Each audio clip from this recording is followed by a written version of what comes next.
Saya duduk di sana, tanpa jiwa, di depan konsultan Dr. Denny, tanpa mengatakan apa-apa. Meskipun dia mencoba meyakinkan saya untuk mengungkapkan segala sesuatu yang tersembunyi di hati saya, dan berjanji untuk membantu. Penglihatan saya mulai kabur. Dan ketika saya membuka mata lagi, pemandangan di sekitar telah berubah. Cahaya bulan di sini indah, tetapi saya merasa itu tidak nyata. Hal pertama yang perlu saya lakukan adalah pergi ke orang tua saya. Saya membuka pintu kamar dan terkejut. Baru saja, saya masih di rumah sakit. Tapi di mana saya sekarang? Sebuah koridor penuh kamera. Saya melihat tulisan di dinding di ujung koridor. Jadi saya berlari untuk melihatnya. Tulisan itu mengingatkan saya untuk mengingat siapa saya. Seorang malaikat atau seorang tahanan. Hanya ketika saya menyadari diri saya, pintu di sebelahnya terbuka. Di dalamnya ada mesin tik yang mulai beroperasi segera setelah saya masuk. Pertanyaan pertama yang diajukan adalah nama saya. Selanjutnya adalah mengapa saya di rumah sakit. Saya tidak ingin menjawab, tetapi mesin itu terus mendesak. Jadi dengan takut-takut saya menceritakan semua alasan saya berada di sini. Pertama adalah mengapa saya di rumah sakit. Saya menyaksikan kematian, melihat seseorang disakiti oleh penjahat. Maka saya dibawa ke rumah sakit untuk perawatan psikologis. Saya hanya ingin keluar dan kembali kepada orang tua saya. Begitu saya selesai bicara, pintu kamar sebelah terbuka, membuat saya berpikir itu adalah jalan keluar. Tapi tidak, itu hanya mengarah ke lift. Saya tetap bingung masuk. Saat pintu lift tertutup, sebuah pengumuman terdengar, mengkonfirmasi bahwa saya telah dipilih sebagai korban, dan mengingatkan semua orang di lantai lain untuk bersiap.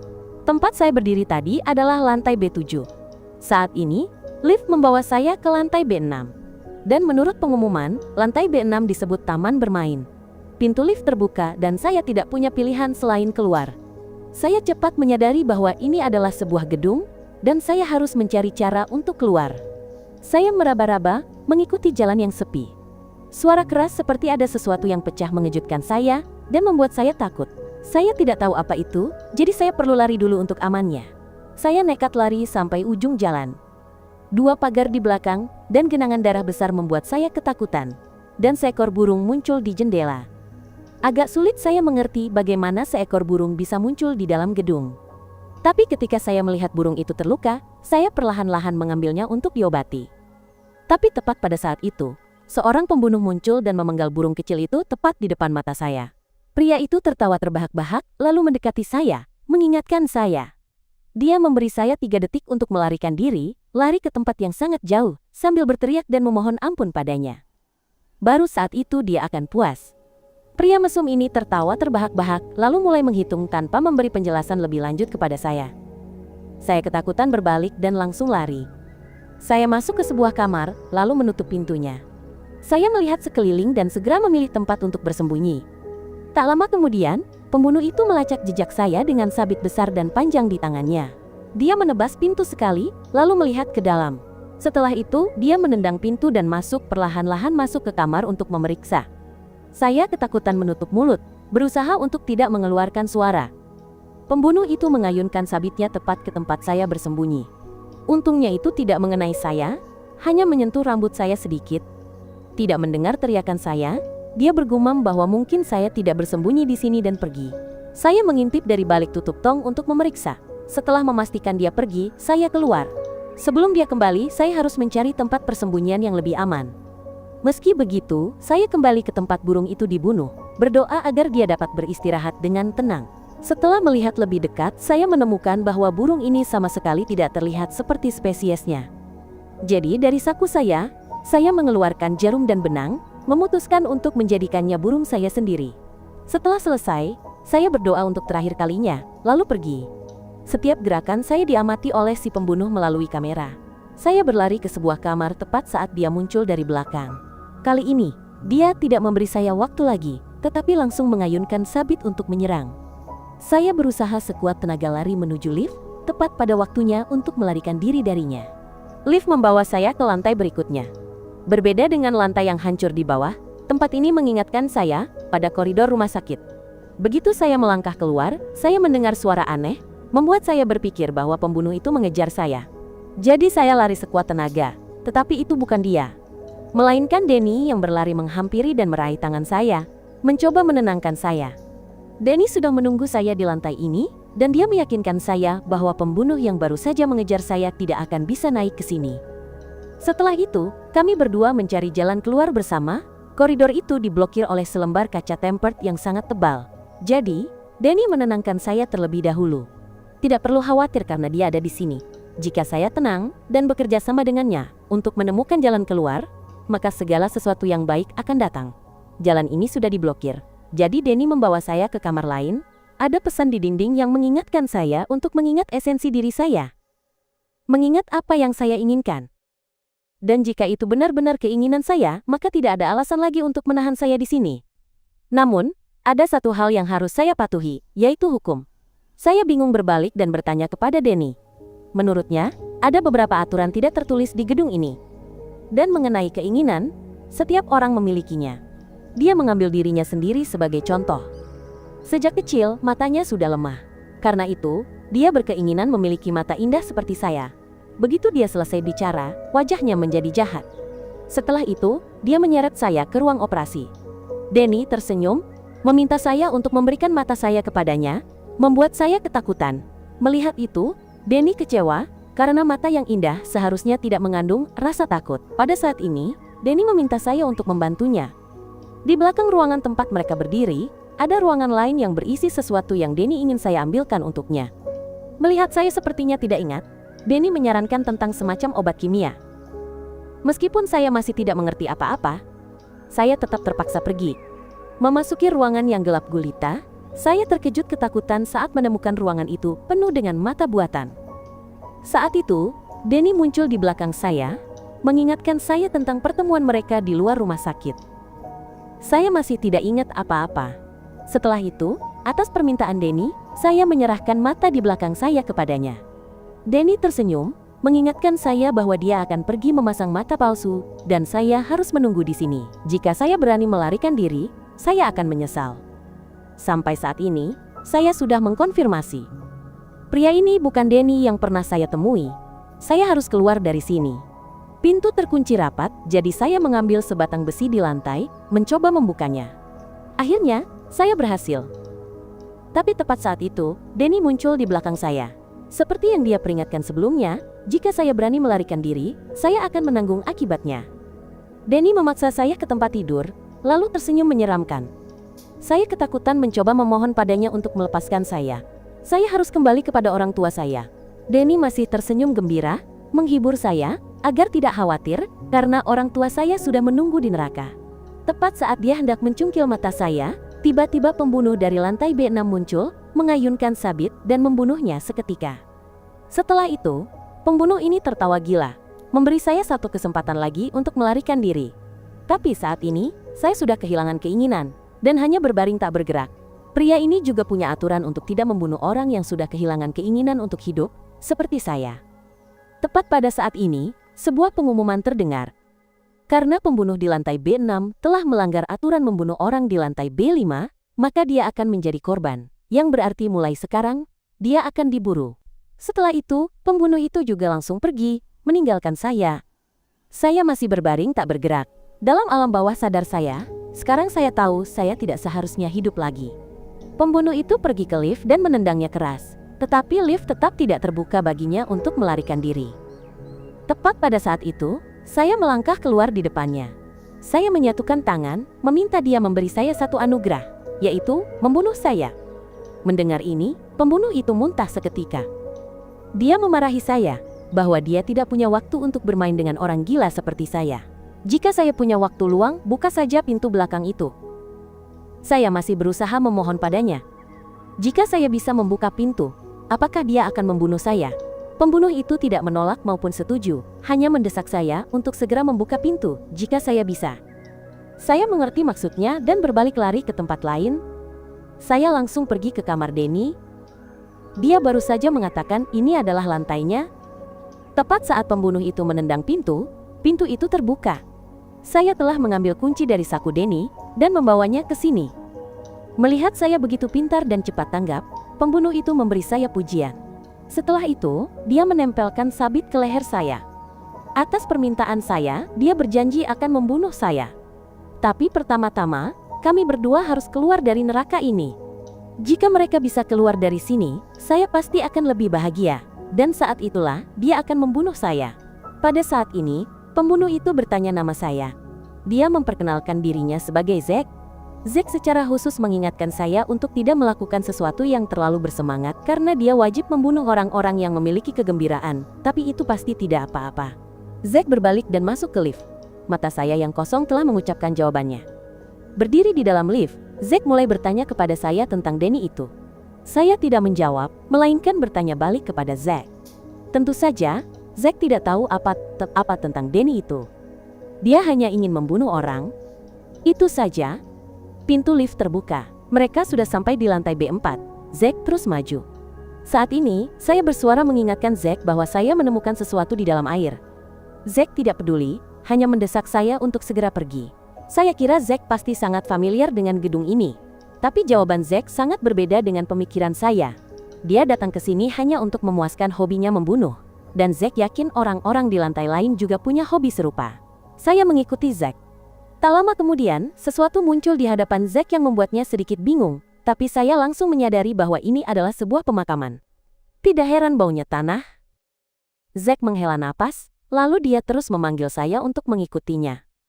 Melihat saya terus menatap makam membuat Zack marah, tapi saat ini saya sudah siap berbaring di sana, jadi Zack tidak repot-repot menyentuh saya. Setelah berjalan lebih jauh, sebuah nisan berukiran muncul.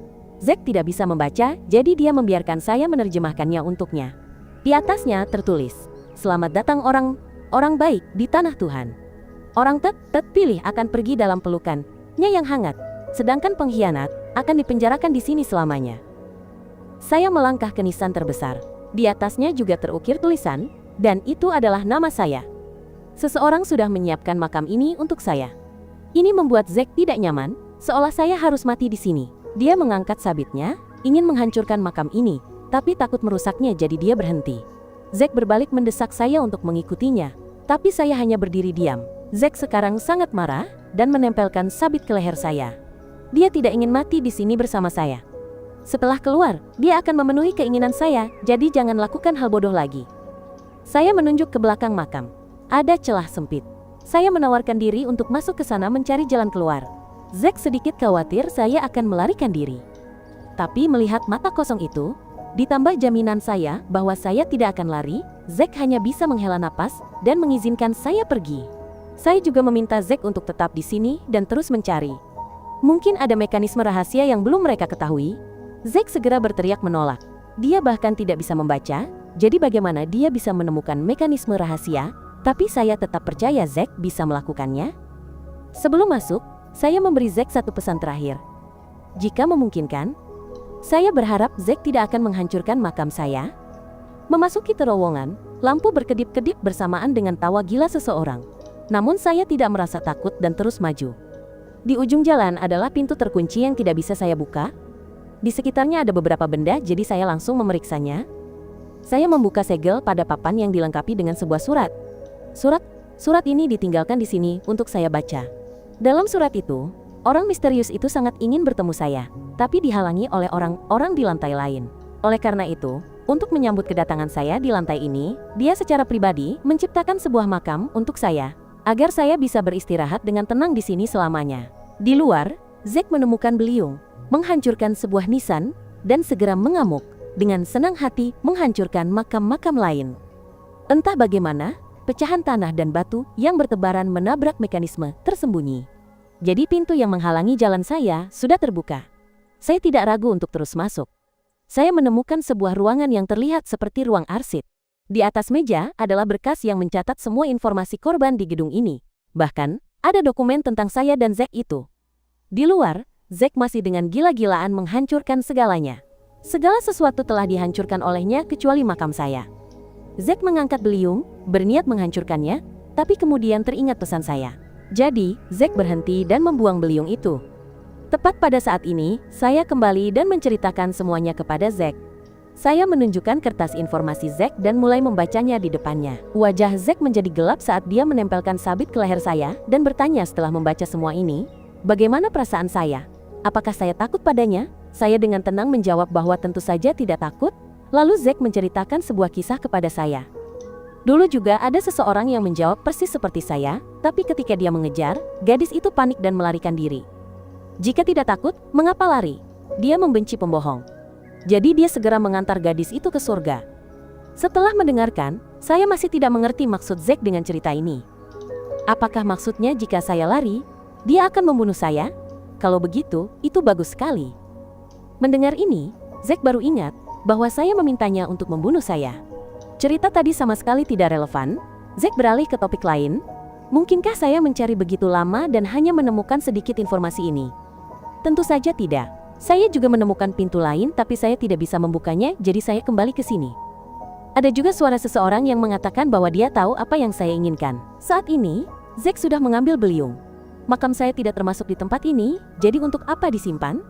Saya hanya bisa mati ketika dia keluar dari tempat ini. Zack mengabaikan saya dan menghancurkan makam saya. Lalu dia pergi begitu saja. Wajah saya menjadi gelap, tapi saya tetap harus mengikutinya. Sesampainya di lift itu masih terkunci dan mereka tidak bisa membukanya. Jadi saya hanya turun ke bawah air. Mungkin ada sesuatu di bawah sana. Zack harus turun dan mencarinya. Tiba-tiba, saya memanggil Zack. Saya penasaran apakah Zack benar-benar akan membunuh saya. Zack marah dan memarahi saya. Apa yang dia janjikan, dia akan lakukan.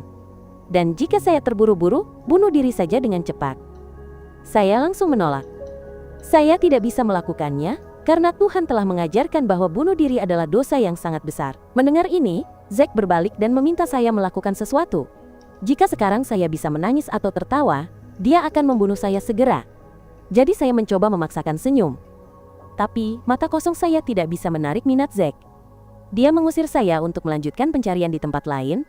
Jadi saya meraba-raba di lorong tadi. Tiba-tiba, sebuah surat dengan bunga muncul di tanah. Saya ingat dengan jelas bahwa itu tidak ada di sana tadi. Saya segera mengambilnya untuk melihatnya. Sementara itu, Zack merasa air terlalu dingin dan tidak tahan lagi. Dia kembali ke makam untuk menunggu saya. Melihat saya pergi terlalu lama, dia bertanya-tanya apakah saya melarikan diri. Lalu dia langsung menyangkalnya karena tadi, melihat mata kosong saya, Zack tahu saya benar-benar ingin mati. Tepat pada saat ini, semua lampu di area tersebut padam, diikuti oleh tawa gila. Dari kegelapan, seorang pria bertopi muncul, menyalahkan Zack karena menghancurkan makam-makam di sini. Pria bertopi itu telah menghabiskan banyak usaha untuk membuat makam untuk Zack. Namun Zack tega menghancurkannya. Sungguh sia-sia. Zack tertawa bahwa itu hanya makam yang jelek. Anak itu menyilangkan tangan, berjalan melewati Zack dan membantah bahwa bagi dia itu adalah makam yang sangat cocok untuk Zack. Zack menjadi marah jika anak itu begitu menyukai makam, maka dia akan membiarkan anak itu berbaring di sana terlebih dahulu. Zack mengayunkan sabitnya menyerang, tapi anak itu berhasil menghindar. Saat ini, dia mengingatkan Zack sekali lagi bahwa namanya adalah Eddie. Jangan panggil dia anak lagi. Zack sudah menghancurkan makam saya. Jadi Eddie berniat membuatkan yang lain untuk saya. Zack terus menyerang sementara Eddie hanya menghindar dan menceritakan tentang dirinya kepada Zack. Sejak pertama kali bertemu saya, Eddie sudah jatuh cinta pada saya. Namun, yang bisa Eddie lakukan hanyalah membangun makam untuk orang mati. Tapi hanya itu saja. Anak ini sama sekali tidak bisa merasakan emosi mereka. Bagi Eddie, orang-orang yang ada di dalamnya hanya jelek. Sebaliknya, saya membawakan kepadanya emosi yang kuat yang Eddie sebut cinta. Itulah sebabnya, Eddie ingin membuatkan makam yang sangat indah untuk saya, agar saya bisa berbaring di makam yang indah itu. Eddie sudah punya tujuannya sendiri. Dia yang akan membunuh saya. Zack tidak peduli dengan hobi menyimpang Eddie ini. Dia mengayunkan sabitnya menyerang lagi, tapi Eddie hanya menghindar dan menghilang ke dalam kegelapan. Lampu di area itu menyala lagi, tapi Eddie sudah menghilang entah kemana. Sementara itu, saya sudah kembali ke ruang arsip. Berbeda dari sebelumnya, pintu yang terkunci kini terbuka, memperlihatkan lorong gelap di belakangnya, tapi entah kenapa sebuah senter sudah disiapkan untuk saya di rak. Ini akan sangat berguna, saya mengambilnya, dan terus masuk ke dalam. Setelah berjalan lebih jauh, saya kembali menemukan sebuah surat di tanah. Saya mengambilnya untuk melihatnya. Dalam surat itu masih ada kata penghiburan yang familiar. Eddie tahu apa yang saya inginkan, dan jika saya benar-benar ingin mati, dia akan membantu saya mewujudkan keinginan itu. Saya hanya perlu mengatakan ya, baru saja membaca sampai sini, Eddie berbicara dan muncul di belakang saya. Saya sedikit takut dan mundur. Eddie masih dengan tenang menyemangati saya untuk tidak takut. dia tidak akan membunuh saya tanpa alasan seperti orang-orang di lantai lain, terutama Zack, seorang pembunuh yang tidak memiliki estetika sama sekali. Eddie merentangkan tangan menyambut saya, mengungkapkan kepada saya bahwa dia tahu segalanya tentang saya, dari orang tua hingga teman-teman. Jadi saya tidak perlu khawatir tentang apapun. Saya masih tidak mengerti mengapa saya harus datang ke sini. Melihat saya sudah lupa, Eddie tidak ingin menjelaskan. Yang penting sekarang adalah dia akan membantu saya mewujudkan keinginan saya. Saya hanya perlu mengatakan ya, di luar area makam, Zack sudah menunggu cukup lama. Dia juga menyadari bahwa anak Eddie sedang mencoba mengalihkan perhatiannya melalui celah tempat saya masuk. Zack sudah mencoba memanggil, tapi tidak ada yang menjawab. Zack sangat ingin masuk, tapi jalannya terlalu kecil. Dia tidak bisa melewatinya. Saya terus mundur dari Eddie. Eddie masih menyeret sekopnya mendekati saya, menasihati saya bahwa dia akan memenuhi keinginan saya, jadi tidak perlu Zack lagi. Saya masih sangat ragu, karena jika saya mati di sini, Zack juga tidak bisa keluar dari gedung ini. Di pihak Zack, setelah mencoba segala cara, tetapi tidak bisa masuk ke celah itu, Zack terpaksa berlari mencari jalan lain. Dia sampai di jalan buntu, dan tiba-tiba mendengar suara saya dari balik dinding. Maka Zack memukul dinding dengan keras dan memanggil saya. Mendengar suara Zack membuat Eddie marah. Lalu Eddie berbalik dan memberi saya pilihan. Apakah saya ingin Zack membunuh saya, atau membiarkan dia membunuh saya? Eddie bahkan berlutut, mengundang saya, berjanji akan memberi saya kematian yang terindah. Kata Eddie ini membuat saya mempercayainya. Saya mengulurkan tangan dan hampir meraih tangannya. Berdiri di balik dinding, Zack mendengar semuanya dan memaki Eddie.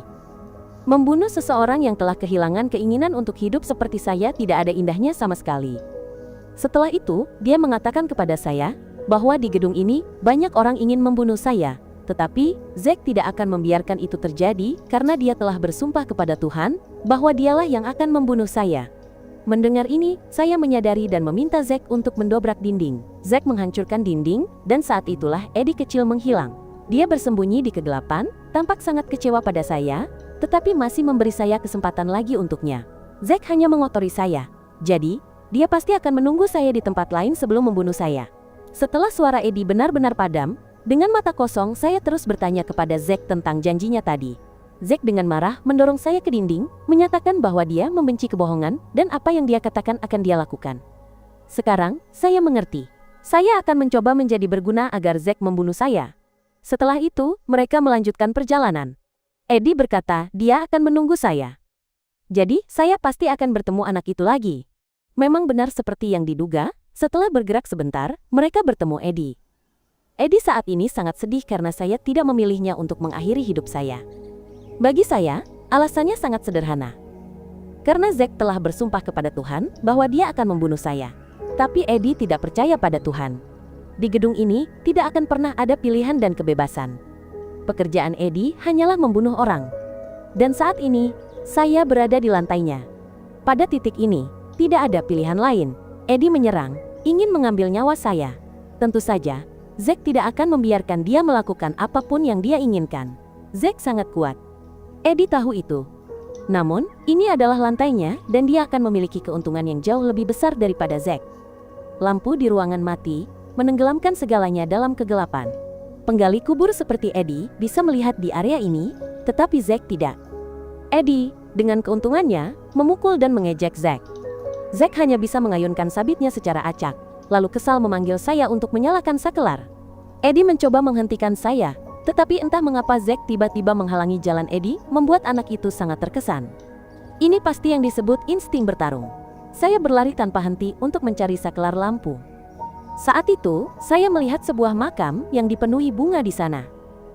Tiba-tiba, Eddie kecil muncul, memukul perut saya. Makam ini digali olehnya untuk saya. Setelah saya berbaring di sana, Eddie berjanji akan membuatkan saya batu nisan yang sangat indah. Saya jatuh langsung ke dalam makam. Pemandangan yang indah, seru Eddie, dan dia bersiap untuk membunuh saya.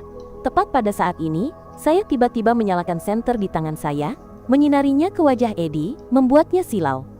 Saya menerjang dan merebut remote control dari tangan Eddie, dan menyalakan lampu di ruangan. Hanya menunggu itu, Zack muncul dan mengalahkan Eddie. Ini berarti Eddie kalah. Zack membunuh anak itu seketika dengan sabit. Setelah itu, dia menendang batu nisan, menutup kembali peti mati itu. Pemandangan kembali sunyi. Zack berbicara lebih dulu, mendesak saya untuk mencari lift. Eddie bisa mengontrol cahaya dan bayangan di ruangan ini sepenuhnya berkat remote control, jadi saya juga menduga saklar lift ada di sini. Saya menekan tombol secara acak, dan air terjun di dekatnya berhenti mengalir, memperlihatkan jalan lurus ke lift untuk mereka. Berdiri di dalam, saya terus bertanya kepada Zack, apakah saya sudah melakukannya dengan baik. Pada saat ini, Zack akhirnya memberi saya pujian. Seperti yang dijanjikan, ketika keduanya lolos dari gedung ini, Zack akan memberi saya kematian. Lift berhenti di lantai B3, tidak langsung naik ke lantai terakhir tetapi berhenti di tengah seperti ini, membuat Zack sedikit kesal. Saya keluar untuk memeriksa. Tempat ini terlihat seperti penjara. Menghalangi jalan mereka adalah gerbang besi yang terkunci. Saya berbalik dan berbicara kepada Zack.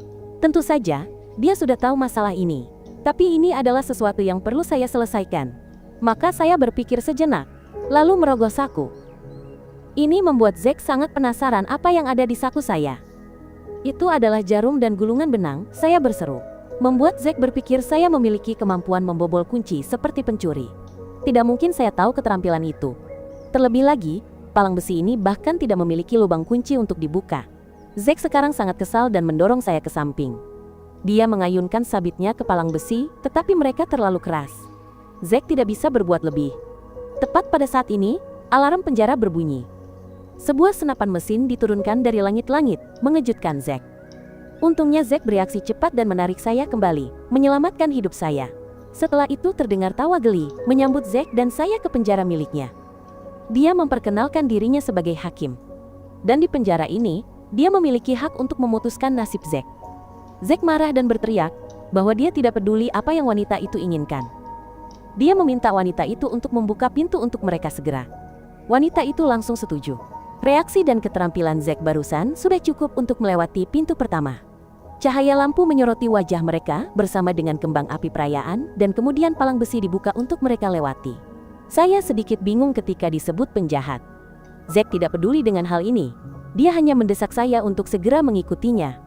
Berjalan lebih jauh di deretan sel, saya mencoba membuka beberapa sel, tetapi semuanya terkunci. Maka Zack marah, menatap langsung ke kamera, dan mulai memaki hakim bodoh itu. Jika dia tidak membuka pintu, bagaimana mereka bisa pergi? Wanita itu tetap tenang menjawab Zack. Melihat Zack seperti itu, dia tidak sabar kan? Belum sempat dia selesai berdandan sudah menuntut, mereka harus tahu ini penjara dan mereka adalah penjahat. Sebagai penjahat, mereka harus menerima hukuman. Saat ini, hakim wanita telah membuka sebuah ruangan untuk mereka. Hukuman pertama dimulai. Di ruangan ini, ada kamera dan tugas pertama mereka adalah mengambil foto potret seperti penjahat. Bagaimana cara mengambilnya terserah Zack dan saya untuk memutuskan, tetapi tentu saja, mereka juga harus memakai papan nama. Jadi, mereka terpaksa mengambil foto. Saya dengan lembut menulis dan menggantung papan nama untuk Zack. Dia sama sekali tidak rela, terus bergerak-gerak, membuat saya harus terus mengingatkannya. Jika dia tidak diam, fotonya akan buram. Setelah foto Zack selesai, giliran saya. Zack tidak tahu cara memotret, jadi foto yang diambil untuk saya lebih buram daripada film porno. Zack tidak peduli dan mengangkat foto itu ke kamera. Namun hakim wanita tetap membiarkan mereka lewat. Memasuki koridor baru, ada banyak lukisan berbeda di dinding. Zack menganggapnya terlalu jelek dan mengkritiknya. Hakim wanita memarahi Zack. Ini semua adalah lukisan yang telah dia buat dengan susah payah. Selain itu, mereka bukan hanya lukisan yang tidak berarti. Lukisan-lukisan itu menggambarkan jenis hukuman untuk Zack dan saya. Hakim wanita membiarkan mereka bebas memilih hukuman berikutnya. Zack tidak peduli dan menarik saya ke depan. Membuka pintu kamar, Zack membiarkan saya masuk untuk memeriksa terlebih dahulu. Di dalamnya ada boneka kayu. Setelah Zack masuk, pintu kamar juga tertutup. Zack marah, meminta saya melakukan sesuatu. Saya bilang akan berguna, bukan?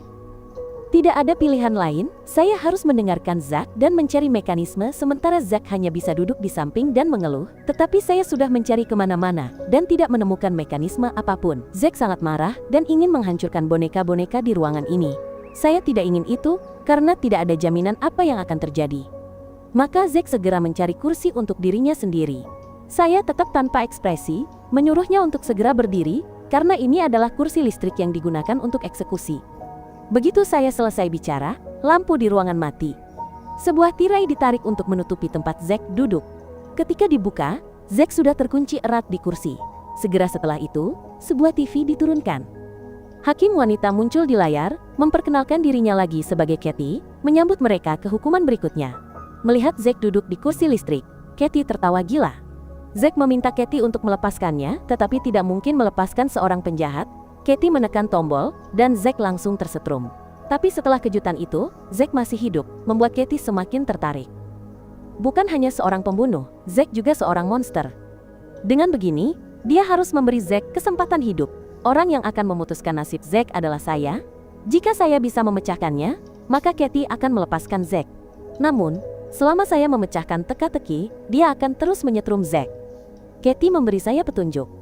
Boneka itu sekarang mulai bergerak. Di ruangan ini, tatapan penonton akan menentukan nasib Zack. Begitu selesai berbicara, Katie mengaktifkan arus listrik, menyebabkan Zack berteriak kesakitan. Aku menyambar sabit Zack. Dan setelah berpikir sejenak, aku tahu apa yang harus kulakukan. Satu persatu, aku mengayunkan sabit ke kepala boneka itu sampai yang terakhir hancur. Dan kemudian arus listrik pun berhenti. Melihat Zack duduk tak bergerak, aku mengira dia sudah mati. Aku berlari memanggil Zack. Dan Zack akhirnya bangkit, mengeluh padaku karena bekerja terlalu lambat. Zack masih hidup, membuatku sedikit lega. Jika Zack mati, aku akan dalam masalah. Zack mengambil sabitnya dan menebas layar, bersumpah akan membunuh Katie sialan itu. Katie tertawa gila melalui kamera. Berkat usahaku, dia memutuskan untuk membiarkan Zack melewati pintu ini. Tapi, di penjaranya, tidak hanya ada satu jenis hukuman. Masih banyak lagi. Zack harus perlahan-lahan menikmatinya. Zack menghela napas, lalu menarikku ke depan. Pintu yang akan dia masuki, memiliki simbol tengkorak di luarnya. Tapi ini adalah satu-satunya jalan. Meskipun tahu itu berbahaya, mereka tetap harus masuk. Aku mengikuti Zack. Begitu mereka masuk, pintu ruangan pun tertutup. Setelah memeriksa sebentar, di ruangan ini hanya ada satu mayat. Katie sekali lagi muncul di layar, dan mulai menjelaskan tugas kepada mereka. Ini adalah ruangan yang dia rancang khusus, mencegah udara di dalamnya keluar. Dan dia akan perlahan-lahan memompa gas beracun ke ruangan ini. Jika Zack dan aku tidak ingin mati, mereka harus menemukan cara untuk keluar dari sini. Tentu saja, untuk menambah dramatisasi, dia akan membatasi waktu dan hanya menyisakan satu masker gas untuk mereka. Zack segera memberikannya kepadaku, tapi aku tidak membutuhkannya karena akan menghalangi pandanganku. Ketika gas beracun dipompa ke ruangan, aku mulai menghitung. Di seluruh ruangan, hanya ada satu mayat. Jadi aku juga menduga ini adalah petunjuk. Aku menemukan tulisan di bawah mayat itu. Karena itu, aku meminta Zack menendang mayat itu ke samping. Tulisan ini menjelaskan kejahatan mayat itu dan metode untuk menebus dosa. Penjahat ini menggunakan kaki kanannya untuk memukuli orang lain. Karena itu, dia harus menebus dosanya dengan memotong kaki kanannya. Di atas meja, ada juga sebuah timbangan. Maka Zack, atas perintahku, memotong kaki dan meletakkannya di atas timbangan. Setelah itu, aku mencoba mencari sesuatu yang beratnya setara dengan kaki itu, agar timbangan seimbang. Tapi tetap tidak ada yang terjadi, memaksaku untuk menghitung ulang. Mungkin aku melewatkan sesuatu. Menghirup terlalu banyak gas beracun, aku mulai terengah-engah. Melihatku menutup mulut membuat Katie tertawa gila, seolah dia sangat senang. Tidak ada yang lebih cocok untuk seorang penjahat selain menggeliat kesakitan. Pandanganku kabur. Aku tidak bisa bernapas. Aku terjatuh, bertanya-tanya, apakah aku akan mati di sini? Zack muncul, menarikku berdiri. Aku masih punya tujuan. Jadi dia tidak bisa membiarkanku mati di sini. Zack memasangkan masker gas padaku agar aku bisa melanjutkan pekerjaan. Aku melihat sekeliling ruangan. Pasti ada sesuatu yang terlewatkan olehku. Melihat lebih dekat, aku menemukan lubang ventilasi di langit-langit. Maka Zack mengangkatku, melemparku langsung ke sana untuk memeriksa. Aku mulai merangkak melalui terowongan. Di ujung jalan, aku menemukan sebuah kartu dan kembali ke Zack. Memberinya kartu kunci untuk membuka pintu penjara, lalu pingsan. Zack kesal, menyambar kartu itu dan berlari untuk membuka pintu. Tapi karena terlalu canggung, dia mematahkan kartu itu menjadi dua. Saat ini, Katie tertawa gila, mengejek Zack. Zack menuntut dia membuka pintu segera, karena mereka sudah memecahkan teka-teki itu. Tentu saja, Katie tidak melakukannya. Aturan adalah aturan, dan mereka baru saja menghancurkan satu-satunya cara untuk keluar dari sel itu. Waktu tunggu mereka sudah habis. Katie mulai memompa jenis gas paling mematikan miliknya ke dalam ruangan. Pada saat ini, aku mendongak dan bertanya pada Zack apakah aku sudah berguna baginya. Zack tidak terlalu peduli dan terus memarahiku. Aku hanya bisa mati setelah dia keluar dari gedung ini.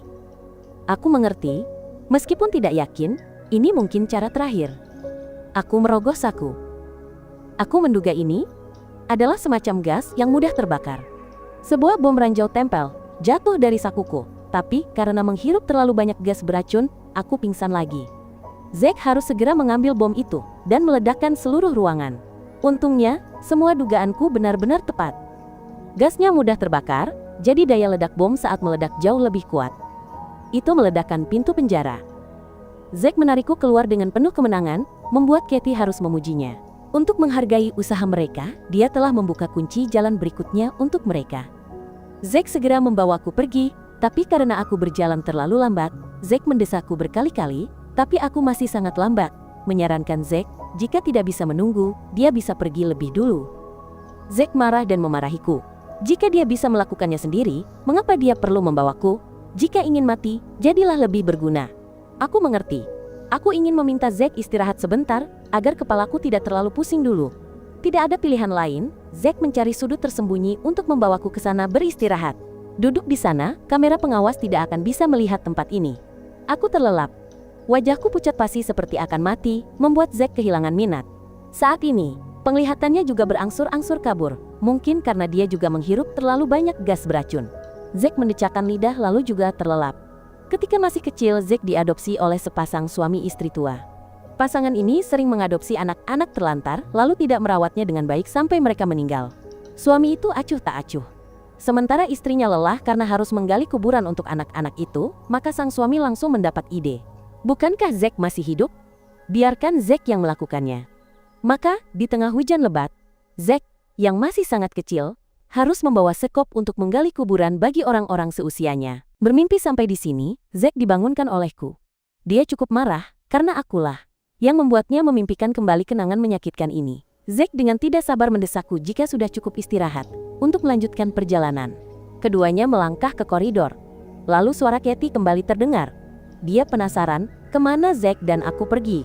Tentu saja, Zack tidak akan memberitahunya, jadi Katie mulai mengejek Zack. Keduanya pergi bersama, keduanya egois. Hanya ingin memanfaatkan satu sama lain untuk mencapai tujuan masing-masing. Tapi di sini, siapa yang menjadi alat bagi yang lain untuk dikendalikan? Untuk menemukan jawabannya, mereka perlu mengikuti tantangan berikutnya. Zack pergi dengan kesal. Lalu kakiku digenggam oleh seorang tahanan di dalam sel. Zack menerjang, menendang hancur tangan tahanan itu, lalu menghiburku bahwa dia toh akan membusuk dan mati di sana, jadi tidak perlu khawatir. Beberapa saat kemudian, mereka telah tiba di ruang tantangan berikutnya. Di sini, Katie telah menyiapkan sebuah rumah boneka. Dia muncul di layar untuk menjelaskan aturan main kepada mereka. Dalam tantangan ini, keduanya harus membagi tugas.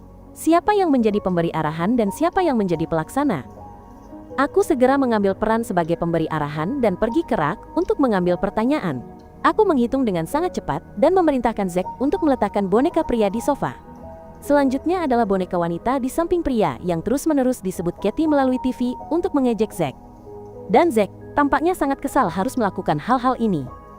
Perintah berikutnya, aku meminta Zack untuk meletakkan boneka yang diperban di depan wanita itu, lalu meletakkan tas hitam di tangannya. Mendengar perintah ini, Zack sangat marah. Dia mengangkat sabitnya, ingin menghancurkan rumah boneka itu, tapi aku menghentikannya. Katie juga angkat bicara menasihati Zack. Jika dia tidak patuh, maka Zack tidak akan pernah keluar dari sini. Zack sangat marah, tapi tidak bisa berbuat apa-apa selain mendengarku. Setelah meletakkan tas hitam di tangan boneka, selanjutnya adalah sekop. Dan inilah persisnya yang dialami Zack saat masih kecil. Zack harus menggali kuburan sementara pasangan tua itu duduk di dalam rumah sambil tertawa gila. Bagi mereka, Zack hanyalah sebuah alat yang berguna, jadi mereka akan membiarkan Zack terus hidup. Ini sudah cukup. Zack tidak tahan lagi dan mengayunkan sabitnya menghancurkan rumah boneka itu. Katie sedikit enggan, tapi tidak peduli. Bagaimanapun, drama yang dia siapkan untuk Zack sudah selesai. Zack dan aku dibawa ke ruangan berikutnya. Dan sekarang, Katie telah muncul di hadapan mereka untuk pertama kalinya. Zack menuntut dia melepaskannya segera sementara aku ingin tahu apa tantangan di ruangan ini. Katie menunjuk ke sebuah meja yang sudah disiapkan. Di atasnya ada 2 jarum suntik yang berbeda. Hanya satu jarum suntik yang tidak berbahaya.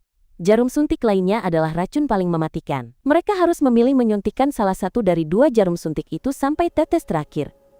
Kemudian pintu akan dibuka agar mereka bisa melanjutkan. Katie tidak menjelaskan apa lagi, lalu berbalik dan pergi. Zack yang kesal dengan cepat bertanya padaku apakah aku tahu yang mana yang tidak berbahaya, tapi aku tidak tahu, jadi aku ingin menggunakan keduanya agar cepat selesai. Zack marah dan berteriak padaku. Apa aku gila? Menggunakan kedua jarum suntik pasti akan membunuhku. Lalu bagaimana dia akan keluar dari gedung ini? Aku menundukkan kepala, hanya bisa meminta maaf. Zack semakin kesal saat melihatku. Dia meraih leherku, mengangkatku tinggi-tinggi, untuk memberitahuku bahwa di sini kami berdua adalah alat. Dia membenci ekspresi wajahku yang seolah akan mati. Namun, kali ini, Zack sukarela menjadi alat bagiku. Setelah mengatakan itu, dia mengambil jarum suntik dari tanganku dan langsung menyuntikkannya ke tubuhnya. Pintu sel pun terbuka tak lama kemudian. Zack terhuyung-huyung melewati koridor. Pikirannya mulai berputar. Zack mengumpat Katie. Karena dia harus mengingat kembali kenangan menyakitkan itu. Saat ini, aku berlari untuk melihat apakah Zack baik-baik saja. Zack hanya berdiri diam, lalu tiba-tiba mengarahkan sabit ke leherku. Saat ini, dia hanya ingin membunuh dan membunuh. Tentu saja, aku akan secara sukarela membiarkan Zack membunuhku. Tapi sebelum membiarkan Zack melakukannya, aku perlu bertanya pada Zack sekali lagi. Apakah ini yang Zack inginkan? Jika aku mati, bagaimana Zack bisa keluar dari gedung ini? Zack berteriak, mencengkeram leherku. Sampai saat ini, aku masih harus mengajarinya. Aku tidak berpikir begitu. Aku masih bersikeras mengingatkan Zack jika itu yang Zack inginkan. Aku sepenuhnya bersedia membiarkan Zack membunuhku. Melihat wajahku yang tak bernyawa, Zack tersenyum lagi dan menurunkan sabitnya. Dia berbisik di telingaku, mengingatkanku bahwa dia paling benci berbohong, dan memintaku untuk tidak melakukan apapun yang akan membuatnya harus membunuhku saat ini juga. Setelah itu, Zack mendorongku dengan keras. Sementara Zack sedang menggali kuburan, pasangan suami istri itu dengan senang hati duduk menonton TV. Saat ini, Zack telah menggali satu set tulang putih dari bawah tanah. Dia tidak tahu berapa lama istrinya telah mengubur ini.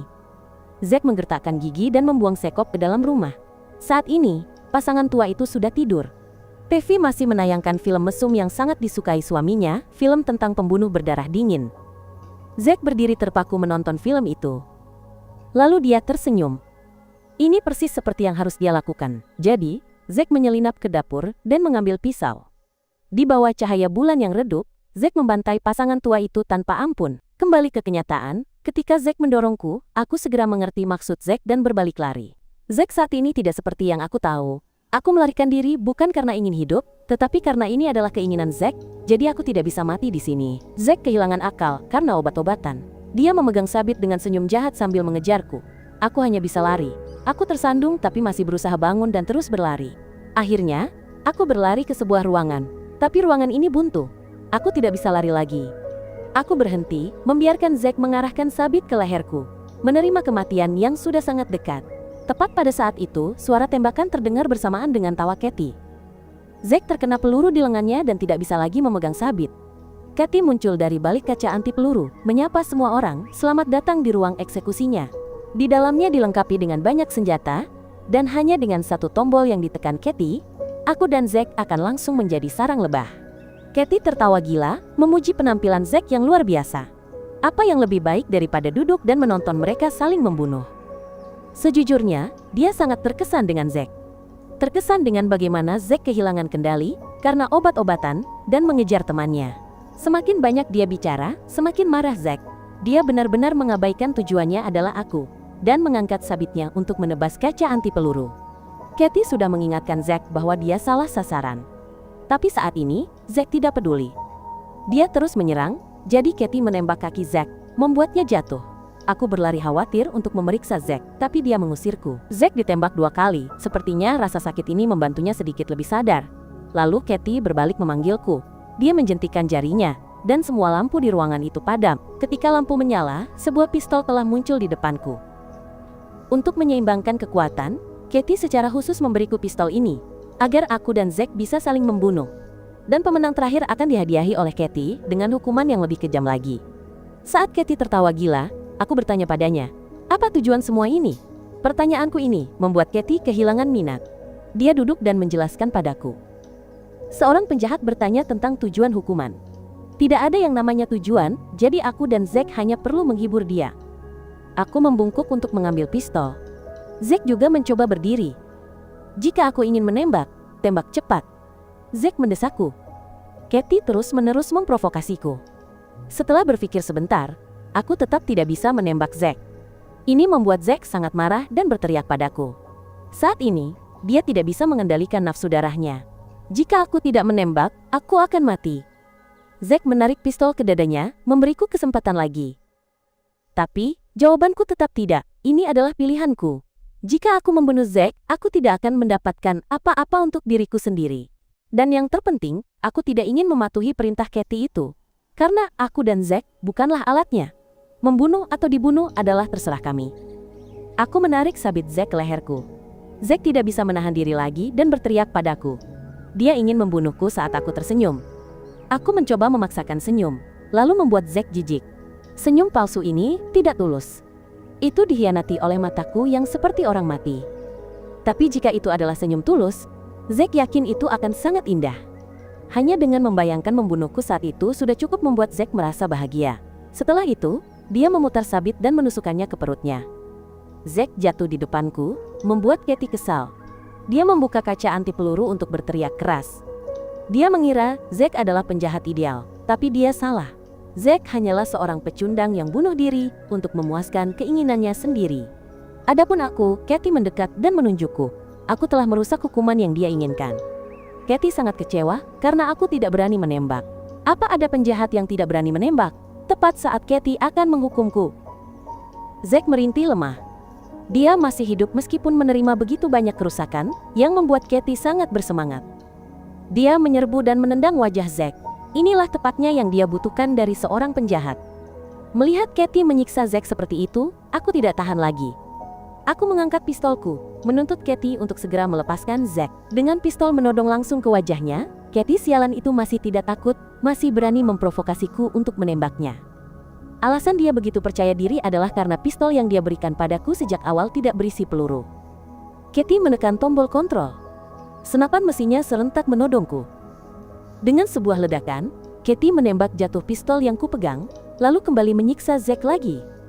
Saat ini, Zack sudah sangat lemah, tapi selama dia belum mati, itu tidak masalah. Katie memutuskan untuk mengobati luka Zack, lalu memberinya hukuman yang lebih kejam lagi. Melihat Katie menyiksa Zack, pikiranku kembali ke kenangan yang tidak menyenangkan. Lakukan apa saja padaku, tapi jangan sentuh Zack. Aku tidak tahan lagi, dan mengeluarkan pistol lain dari sakuku. Pistolku ini pasti berisi peluru. Namun, Katie, sialan itu masih sangat percaya diri, karena dia yakin aku tidak akan berani menembak. Begitu selesai bicara, sebuah tembakan terdengar, menancapkan peluru tepat di perut Katie sialan itu. Meskipun tertembak, wanita ini masih sangat angkuh.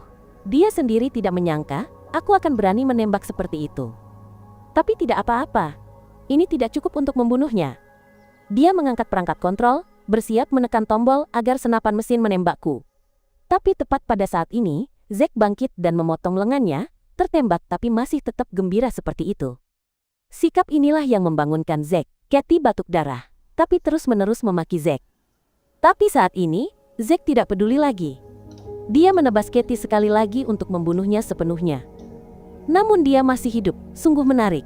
Dengan satu tangan terpotong dan separuh tubuh tertebas, Katie mengalami pendarahan hebat, namun masih berusaha merangkak menuju tangan yang terpotong yang memegang perangkat kontrol, tetapi dia meninggal sebelum sempat mengaktifkan perangkat kontrol itu.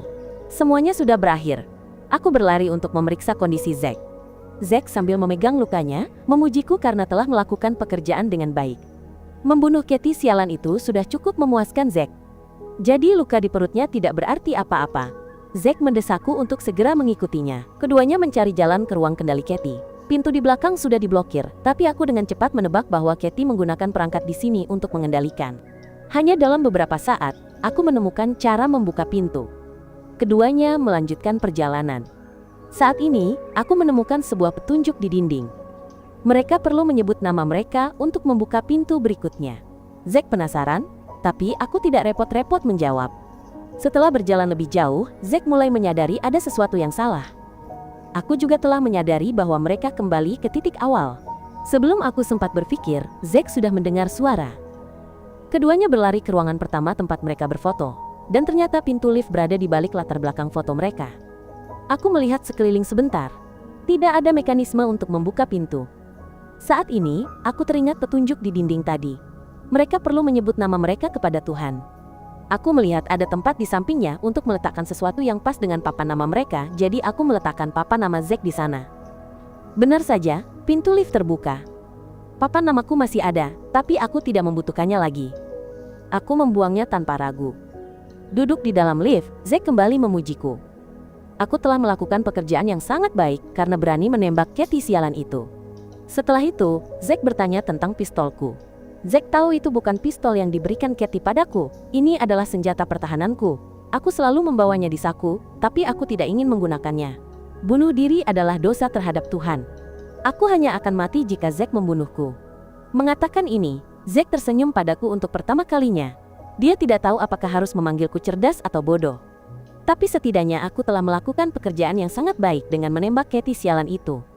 Akhirnya, lift telah mencapai lantai B2. Aku berdiri, memanggil Zack untuk bersiap pergi, tetapi tidak mendengar Zack menjawab. Aku menoleh dan Zack sudah pingsan, karena kehilangan terlalu banyak darah. Aku berusaha sekuat tenaga menarik Zack keluar dari lift, meninggalkan jejak darah di belakang.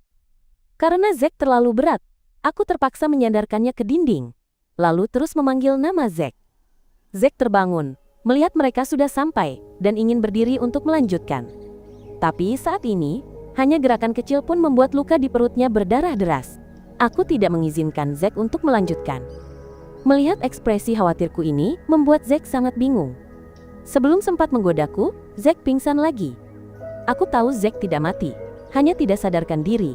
Aku tidak bisa membawa Zack, jadi aku memutuskan untuk mencari obat untuk Zack sendirian. Aku memilih salah satu ruangan secara acak dan masuk. Di dalamnya sangat gelap, tapi demi Zack, aku tetap harus pergi. Tiba-tiba, lilin-lilin di ruangan itu menyala. Sebatang lilin jatuh dan mengeluarkan asap ungu. Aku terkejut, bertanya-tanya asap jenis apa yang bisa berbau manis seperti itu. Aku mengedipkan mata lagi, dan semuanya telah menghilang. Di depanku ada sebuah mimbar, dengan sebuah buku di atasnya. Aku mendekat untuk memeriksa situasinya. Dalam buku itu, ada pertanyaan-pertanyaan yang mengharuskanku menyatakan nama dan dosaku karena Tuhan membenci para pendusta. Jadi jika aku berani berbohong, aku tidak akan diampuni. Pertanyaan pertama adalah namaku. Aku berdiri di depan pintu, membaca namaku dengan keras, dan pintu itu langsung terbuka. Meskipun tidak mengerti, aku tetap harus masuk. Berjalan lebih jauh, yang muncul di depanku adalah sebuah kursi dan sebotol obat. Tulisan-tulisan misterius melayang di udara menuntutku untuk mengakui dosa-dosaku. Botol obat itu akan menjadi bukti dosa-dosaku, dan pintu berikutnya hanya akan terbuka jika aku mengungkapkan dosa sejatiku. Mengedipkan mata sekali lagi, asap itu telah lenyap. Di depanku ada cermin yang sangat besar. Tulisan muncul di cermin memintaku untuk melihat langsung ke dalam diriku. Apakah aku domba Tuhan atau iblis? Aku menggenggam botol obat erat-erat. Masih tidak mengerti arti pertanyaan ini, karena aku hanya melihat diriku sendiri di cermin. Jawabanku membuat cermin itu retak. Dia tampak kesal dan mengingatkanku lagi.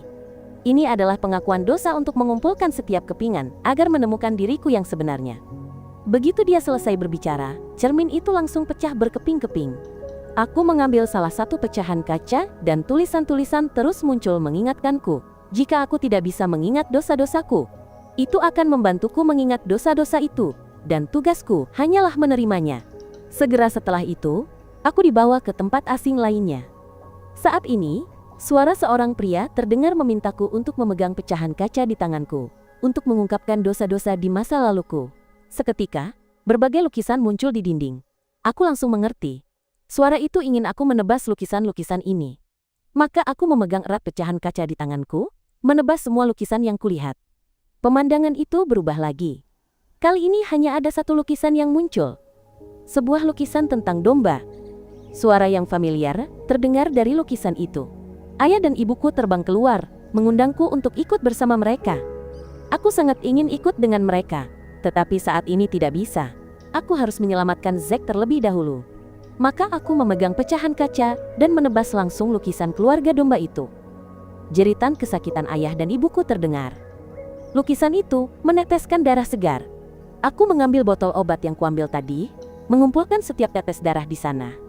Setelah itu, aku dibawa kembali ke koridor gelap itu. Aku tidak punya waktu lagi. Aku harus segera mencari obat untuk menyelamatkan Zack. Hanya melangkah satu langkah, aku melihat jejak kakiku berwarna merah terang, sepertinya dari darah. Tapi aku mengabaikannya dan terus berjalan maju. Akhirnya, aku tiba di pintu sebuah ruangan yang mengeluarkan suara-suara aneh. Aku membuka pintu dan masuk. Di dalamnya ada sebuah piano dengan sebuah buku di atasnya. Pertanyaan berikutnya untukku. Apa dosaku? Jika ingin dibebaskan, maka aku harus mempersembahkan dosa itu kepada Tuhan. Yang terpenting adalah, apakah aku bisa mengenali dosaku? Setelah membaca sampai sini, aku menyadari di belakang piano, ada lukisan malaikat.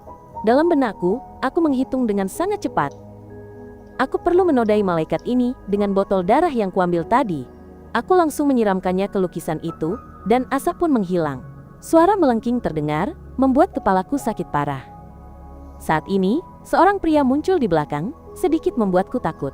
Dia memperkenalkan dirinya sebagai Gray, pendeta gereja ini, serta penjaga lantai ini. Gray ingin tahu mengapa aku ada di sini. Aku menjawab dengan bingung. Aku ingin mencari sesuatu untuk menghentikan pendarahan. Gray tahu betul aku mencarinya untuk Zack, tapi dia juga harus mengingatkanku bahwa tidak ada apapun di sini yang bisa menghentikan pendarahan Zack. Jika aku membutuhkan persediaan itu, maka aku harus turun ke lantai Danny. Aku mendengarkan, tapi masih belum mengerti sepenuhnya. Apakah ada cara agar lift itu bisa turun? Jika aku pergi sendiri, tidak akan pernah bisa. Tapi jika Gray ikut, dia akan membawaku ke lantai bawah. Aku sedikit khawatir, ini adalah pertama kalinya mereka bertemu. Apakah Gray akan menipuku? Sebagai seorang pendeta, Gray meyakinkan bahwa dia tidak akan pernah menipu siapapun. Namun, untuk mendapatkan bantuannya, aku harus terlebih dahulu lulus ujian kecil darinya. Dia ingin tahu siapa diriku yang sebenarnya, lalu mengingatkanku bahwa aku tidak perlu terburu-buru memberikan jawaban. Dia akan menungguku di sini, untuk menemukan jawabannya di dalam hatiku. Aku menatap Gray dengan seksama. Saat ini, hanya dia yang bisa membantuku, tapi aku masih meminta Gray sedikit waktu. Aku perlu melaporkan kembali kepada Zack terlebih dahulu. Gray segera setuju. Aku berlari keluar ruangan mencari Zack yang terseret di koridor. Dia cukup marah karena aku pergi tanpa membangunkannya. Kemudian aku memberitahu Zack tentang masalah yang mereka hadapi. Aku perlu turun ke lantai dokter Danny untuk mencari obat penghenti pendarahan untuk Zack. Tentu saja, Zack tidak akan setuju. Setelah begitu banyak usaha untuk naik ke sini, sekarang ingin kembali turun, Zack mencoba berdiri memegang sabitnya, tetapi saat ini sabit itu terlalu berat baginya, menunjukkan bahwa tubuh Zack sudah tidak baik-baik saja. Maka aku berlutut di depan Zack. Hanya kali ini saja, aku memohon Zack untuk membiarkanku membantunya. Melihatku begitu memohon, Zack tidak punya pilihan lain. Zack duduk terhempas untuk membicarakan masalah lain. Jika aku ingin turun ke lantai B5, kemungkinan besar aku harus pergi sendiri. Karena saat ini, jika Zack mengikutiku, dia hanya akan mati. Jadi, dia akan tetap di sini dan tidur sebentar. Sebelum aku pergi, Zack punya satu permintaan padaku. Jika memungkinkan, dia ingin aku kembali ke lantainya dan mengambilkan pisau yang tersimpan di kamar. Begitu dia selesai berbicara, Zack langsung pingsan. Setelah memutuskan, aku kembali untuk menyatakan keinginanku kepada Gray, dengan syarat dia tidak boleh melukai Zack. Gray menerima dan membawaku ke lift.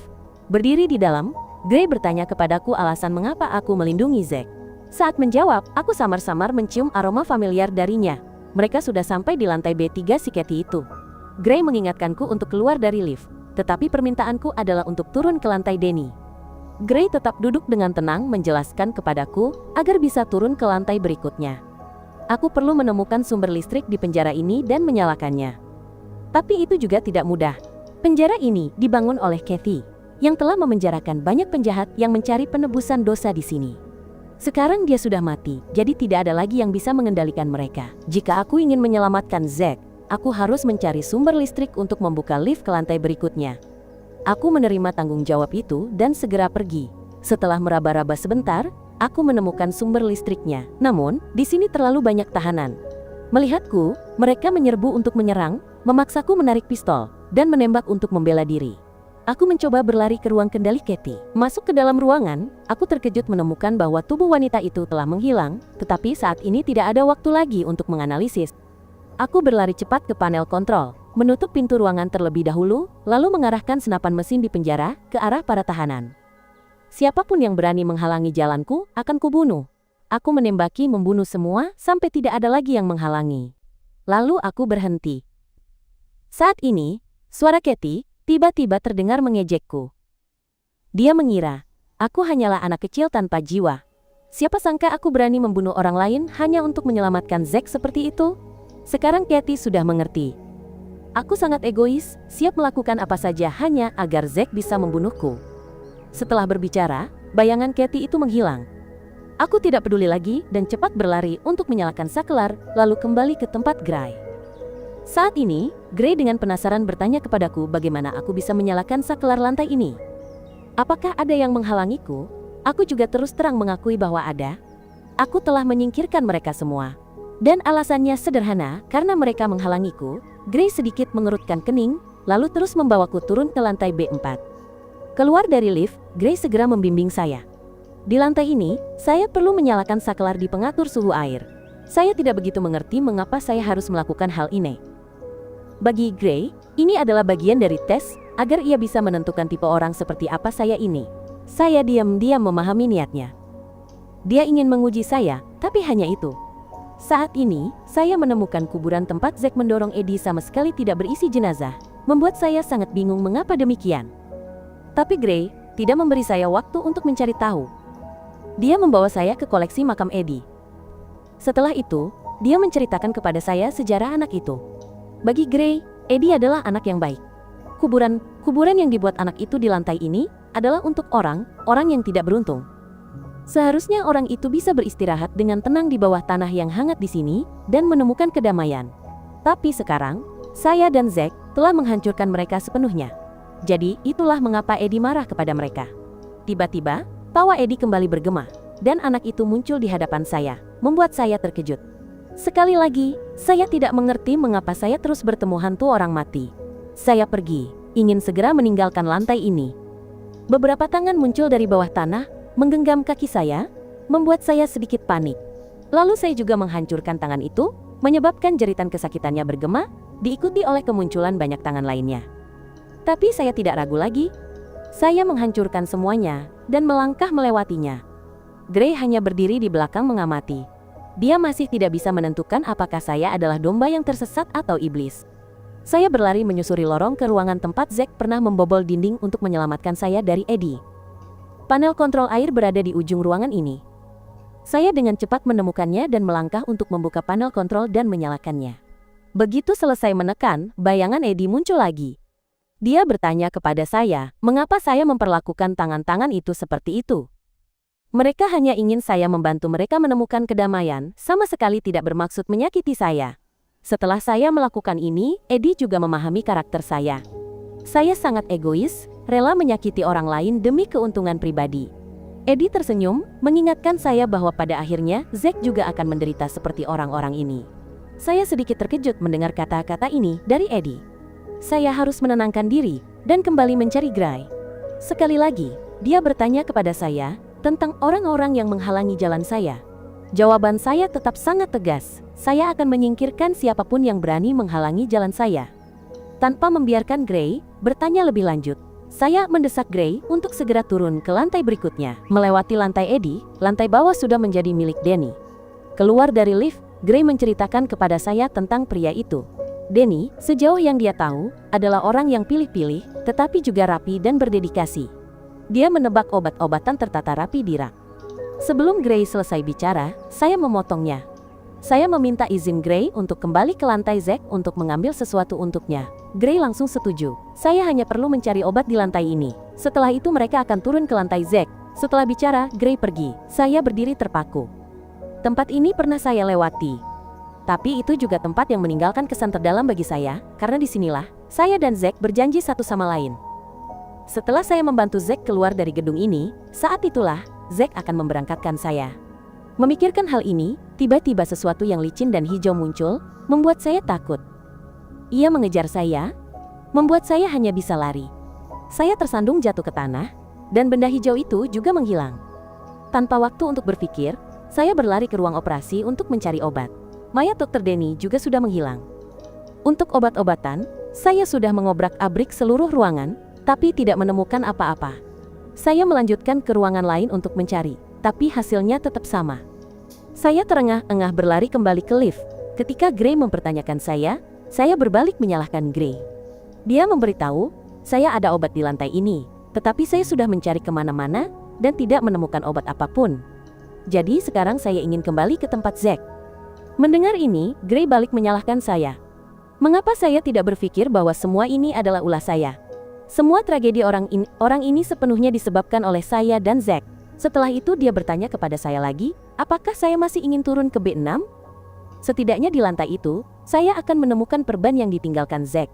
Sementara itu, di sisi Zack, dia terus bermimpi tentang adegan masa kecilnya. Setelah membunuh pasangan tua itu, Zack segera meninggalkan rumah dan berjalan di jalanan malam. Sebuah mobil melintas dan menyiramnya dengan air. Wanita di dalam mobil keluar dan meminta maaf kepada Zack. Namun ketika melihat Zack berlumuran darah dengan pisau di tangannya, hal itu membuatnya ketakutan setengah mati. Dan tentu saja, Zack memberinya perjalanan damai. Setelah itu, Zack masuk ke dalam mobil dan tidur semalaman.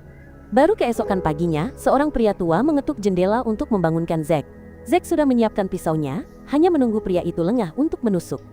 Namun ketika mengetahui bahwa pria tua itu buta, Zack berhenti. Ketika pria tua itu mengundangnya makan di rumahnya, Zack langsung setuju. Saat makan, pria itu mengajak Zack untuk tinggal bersamanya. Alasannya sangat sederhana, dia kesepian dan ingin memiliki teman. Zack tidak mengatakan suka dan tidak juga menolak. Jadi malam itu, Zack tinggal di rumah pria tua itu. Cuaca terlalu dingin, dan Zack harus tidur di sofa.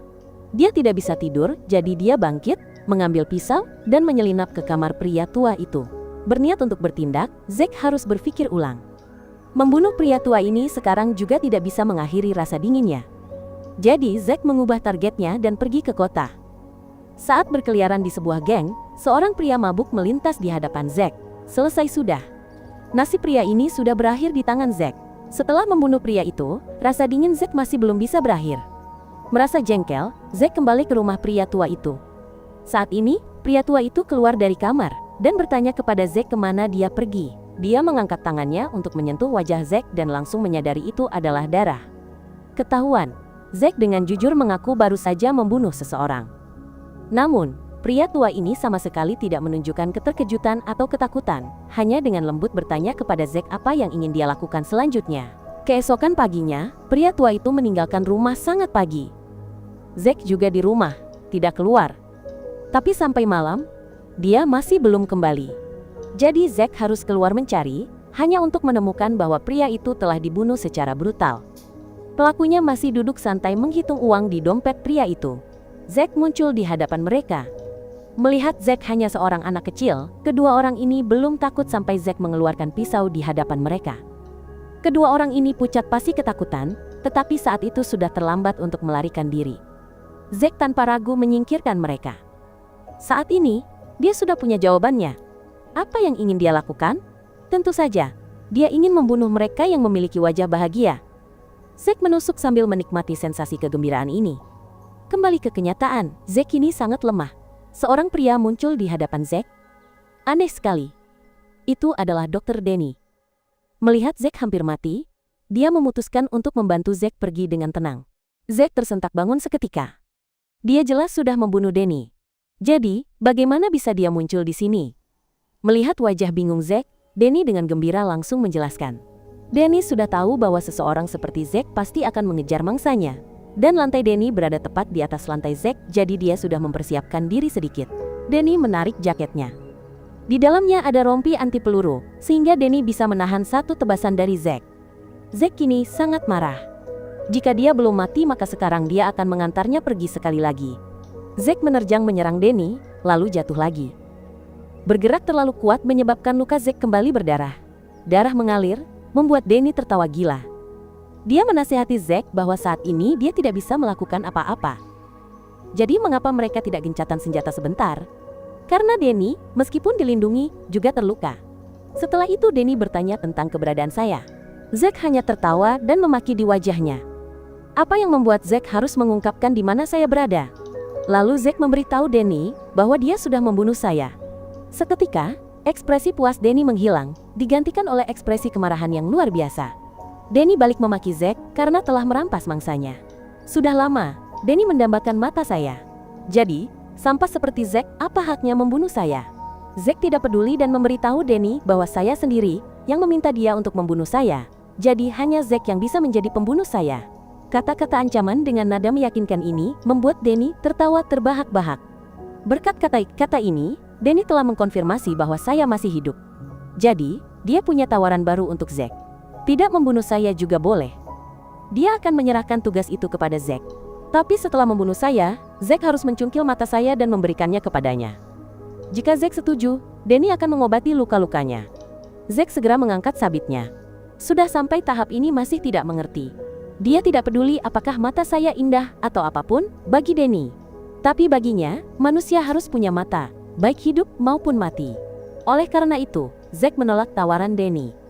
Danny tidak memaksa Zack melakukan apa-apa dan berbalik pergi. Zack sangat ingin memberikan satu tebasan kepada pria ini, tetapi lukanya semakin parah, kehilangan terlalu banyak darah. Zack langsung roboh. Sementara itu, Gray membawaku turun ke lantai B6. Aku dengan cepat mengingat apa yang Zack katakan, dan segera berlari ke tempat aku pertama kali bertemu Zack. Di samping itu juga ada kamar yang digunakan Zack. Memasuki ruangan itu adalah pemandangan yang kacau. Di dalamnya sangat berantakan, hanya ada satu sofa tunggal dan selimut tipis. Tidur di sini pasti dingin sekali, pikirku tiba-tiba. Setelah itu, aku mengobrak-abrik laci mencari obat dan perban. Tidak ada obat, hanya perban. Sambil melihat sekeliling ruangan, aku menemukan selembar kertas kusut di lantai. Setahuku, Zack tidak bisa membaca. Jadi, apa ini? Aku penasaran. Aku mengambil pisau di atas meja, lalu kembali ke tempat Gray. Mereka berdua kembali ke lantai B2 bersama-sama. Aku terburu-buru mencari Zack, tetapi tidak menemukannya. Aku kembali menatap Gray, dan dia langsung menyangkal. Sesuai kesepakatan, dia berjanji tidak akan menyentuh Zack, jadi dia tidak tahu apa-apa tentang hal ini. Tapi satu hal yang pasti, semua ini terjadi karena aku ada di sini. Gray menanyaiku, apa aku melihat mayat Dr. Danny dimanapun? Tentu saja, aku tidak melihatnya. Aku percaya Danny sudah mati, tetapi Gray tidak berpikir begitu. Danny adalah orang yang berhati-hati, jadi dia pasti masih hidup. Aku tidak peduli. Saat ini, aku hanya ingin menyelamatkan Zack. Begitu aku berbalik hendak pergi, aku dihentikan oleh Gray.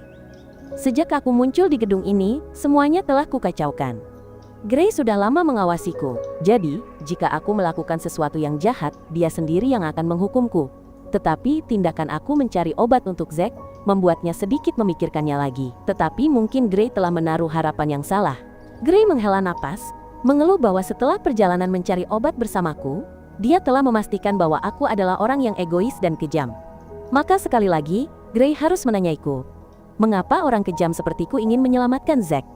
Jawabanku tetap sama. Tetap saja, Zack telah bersumpah kepada Tuhan bahwa dia akan membunuhku. Jadi, aku harus menyelamatkan Zack agar dia bisa memenuhi sumpahnya. Gray menghampiriku dan mempertanyakan, tidak semua sumpah disaksikan oleh Tuhan. Banyak orang telah bersumpah kepada Tuhan.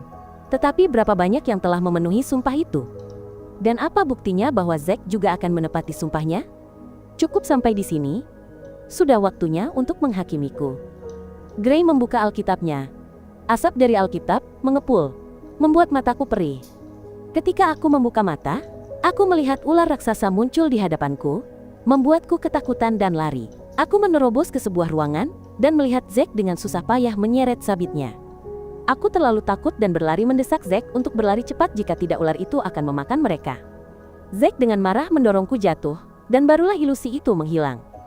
Kupikir aku akan membawa kabar baik. Siapa sangka aku jadi seperti ini. Zack duduk, aku buru-buru meminta maaf kepadanya, karena tidak bisa membawa pulang obat. Zack sudah tahu ini karena si Danny itu sudah mengambil semua obat.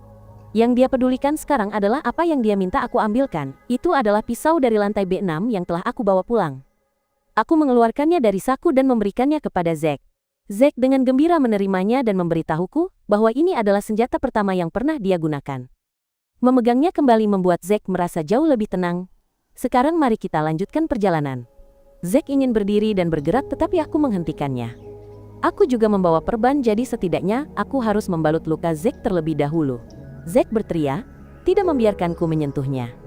Seperti yang dikatakan si Katie mesum tentang Zack, dia adalah monster, dan monster biasanya sangat kuat, jadi aku tidak perlu khawatir tentang itu. Zack berdiri dan mengingatkanku bahwa tidak ada obat. Satu-satunya pilihan adalah terus bergerak. Jika aku tidak mau pergi, dia akan meninggalkanku di sini. Jadi aku menunjuk ke tanah di mana ada jejak darah. Ini pasti darah Denny. Setelah menemui Zack, cukup dengan mengikuti jejak itu, mereka bisa menemukannya dan akan ada obat untuk Zack. Mereka berdua berjalan di lorong yang gelap. Saat ini, aku bertanya kepada Zack, mengapa dia terus menyebut dirinya monster. Zack segera bertanya balik kepadaku menurutku. Manusia itu seperti apa? Apa yang harus dilakukan untuk menjadi manusia? Dan jika dia adalah monster, lalu apa yang aku sesali jika membiarkan monster membunuhku? Mendengar ini, aku langsung menyangkal. Aku tidak bermaksud begitu. Melihatku begitu serius membuat Zack tidak lagi ingin menggodaku. Berjalan lagi sebentar, aku mulai penasaran lagi. Tapi kali ini, aku penasaran tentang diriku sendiri. Aku bahkan tidak tahu apa aku lagi. Zack menatapku dengan wajah bingung.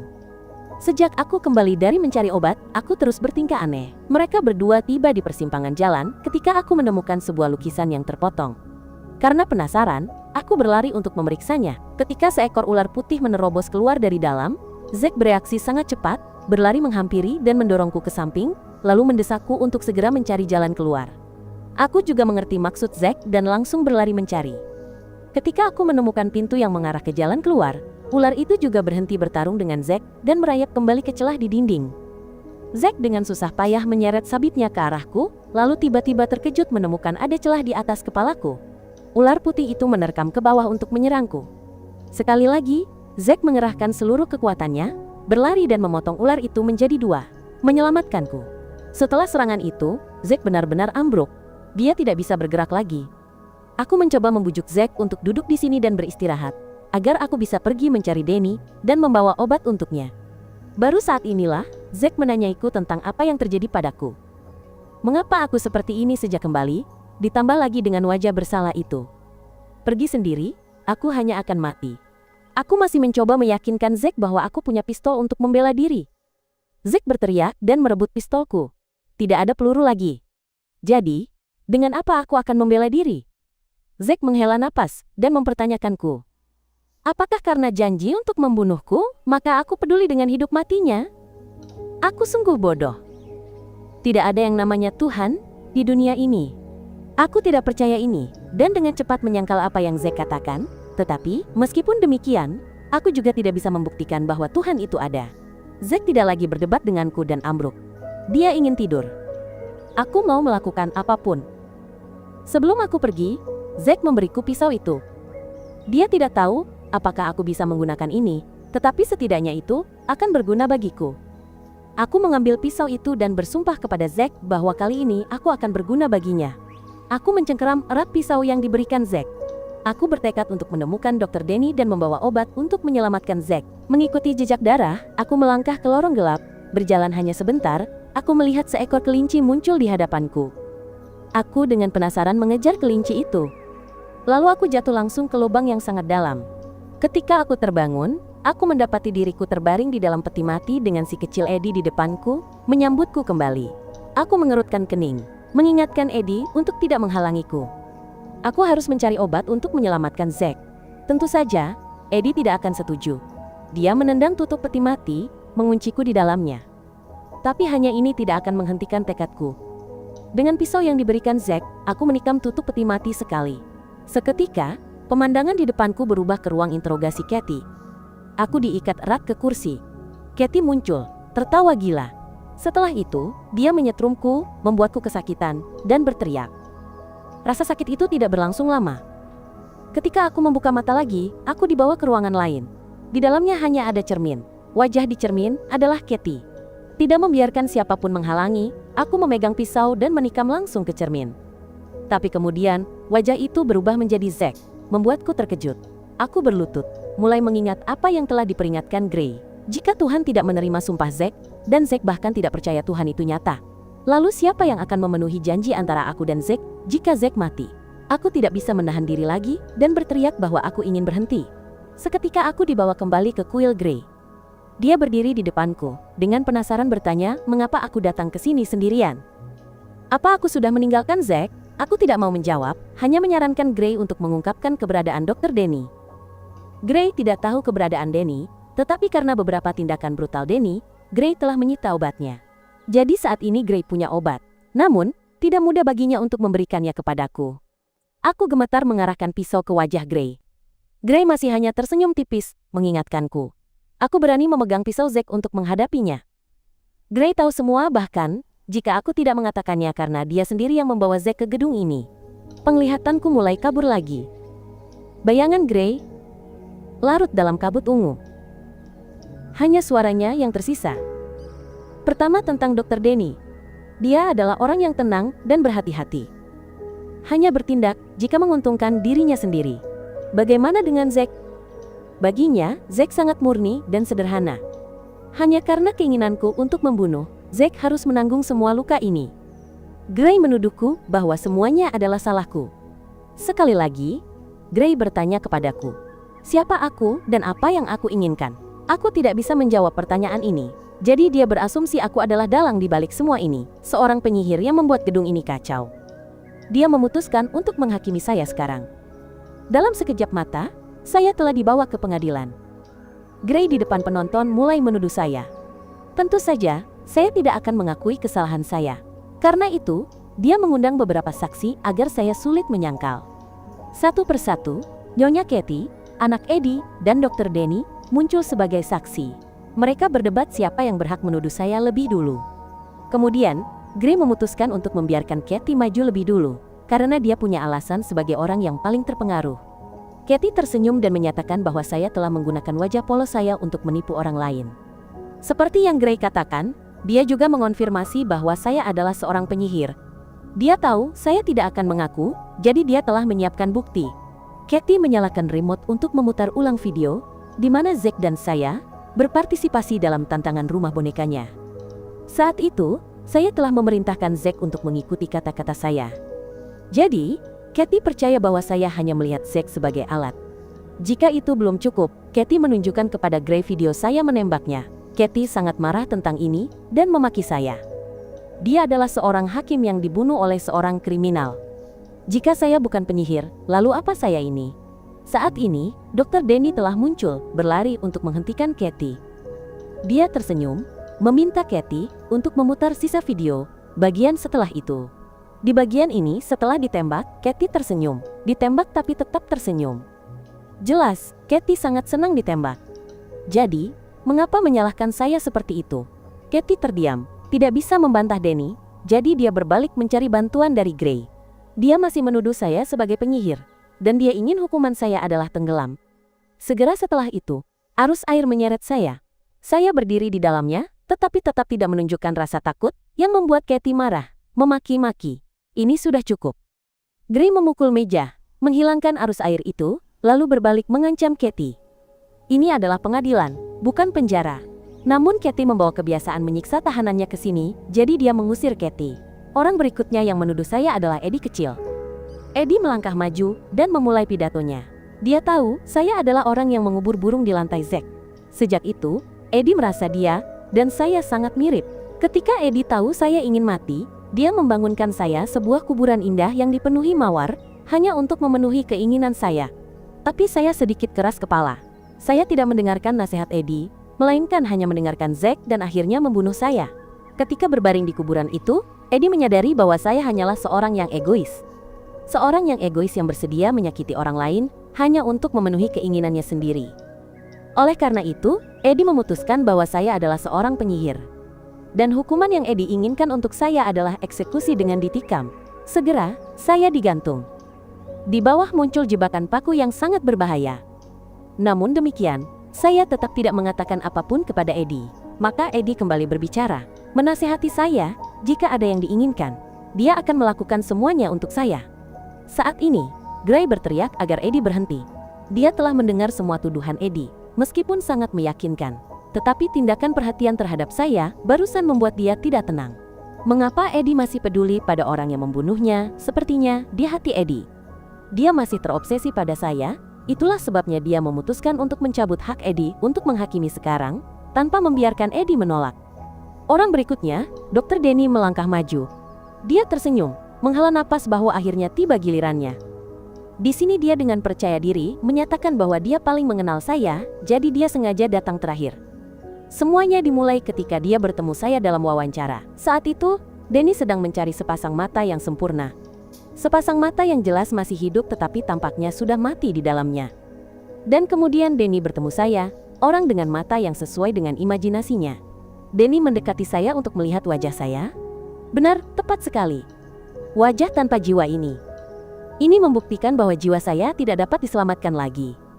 Denny mulai tertawa gila seperti orang gila. Hanya ketika Gray berbicara, dia berhenti. Setelah itu, dia mengusir semua saksi dan memulai penghakimannya. Dia telah mendengarkan dengan sangat seksama kesaksian para saksi tadi.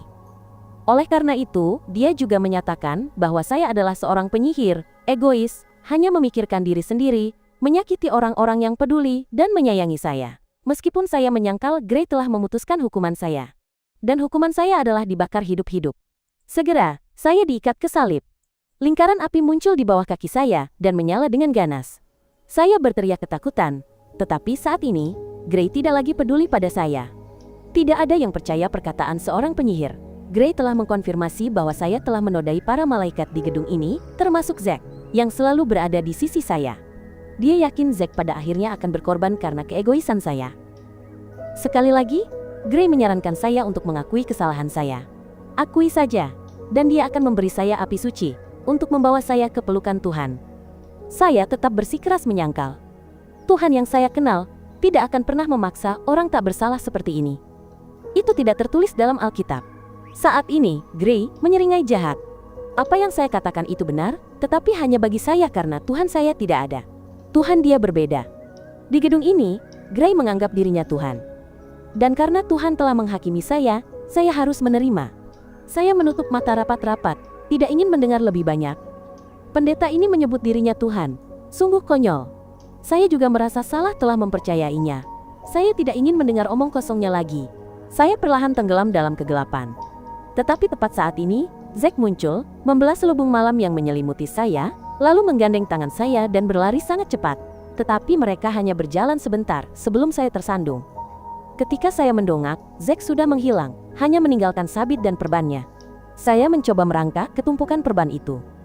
Di luar, saya sedang dibakar api dengan ganas, sangat panas. Namun saat ini saya merasa sangat dingin.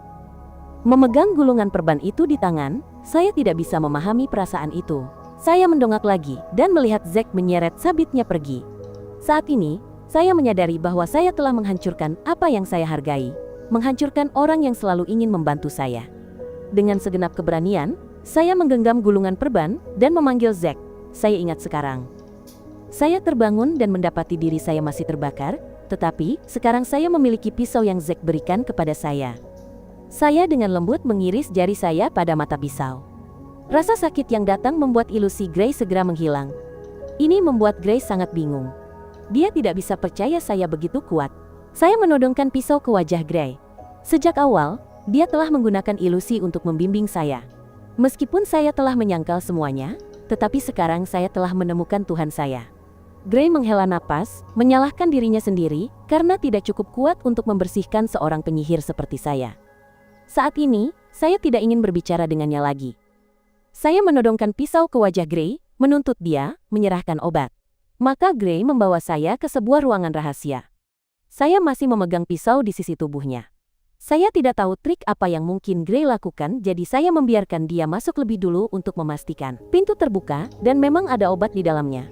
Mulai dari obat penghenti pendarahan hingga obat pembentuk darah, semuanya tersedia. Saya berlari masuk, mengumpulkan semuanya ke dalam tas, lalu berbalik untuk pergi. Saat ini, Gray berbicara, menanyakan apakah saya berniat membunuhnya. Dia tahu saya tidak semurah hati itu. Saya dengan wajah tanpa ekspresi berbalik mengingatkannya bahwa jika dia tidak menghalangi saya tidak perlu membunuh Gray, karena saya tidak membutuhkannya. Mendengar ini, Gray tersenyum dan menasihati saya. Dia berharap Tuhan yang baru saja saya sadari tidak akan menghalangi saya dalam perjalanan selanjutnya. Setelah itu, saya bergegas membawa obat kembali untuk Zack. Zack masih bersandar di dinding, tangannya memegang luka, terengah-engah kesakitan.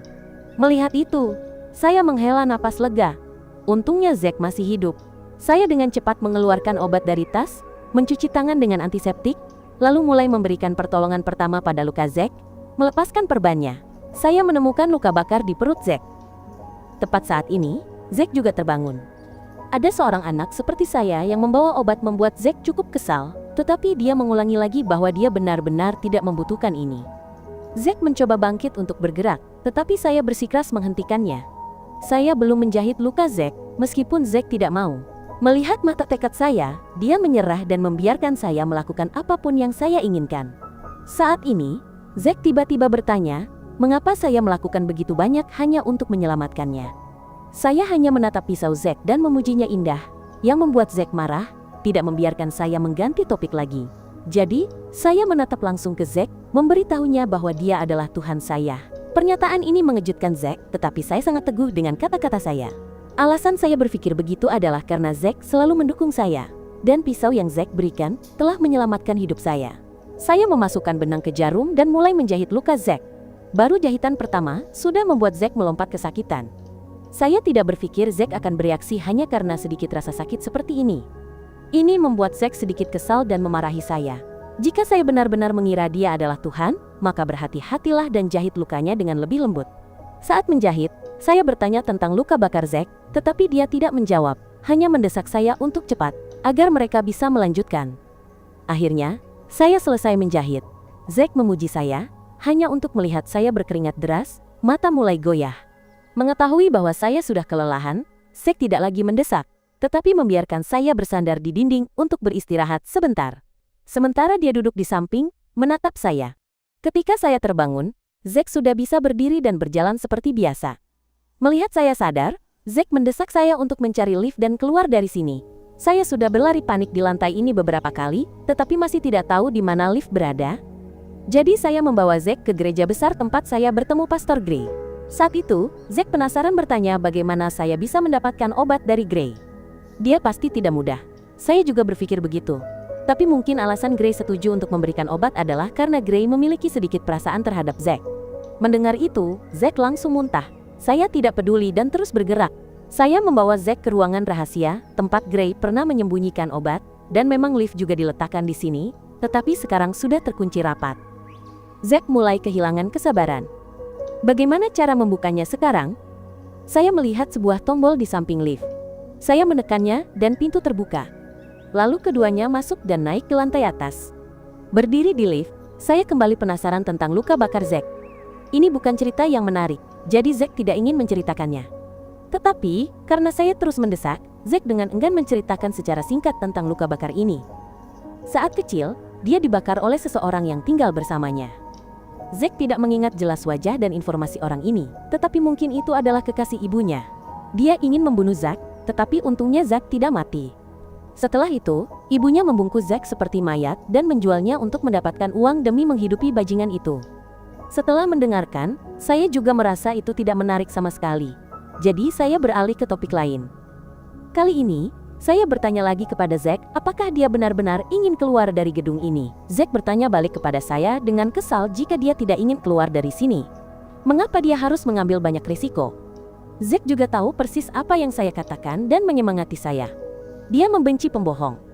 Dan janji yang telah Zack buat dia pasti akan memenuhinya selama keduanya bisa keluar dari gedung ini.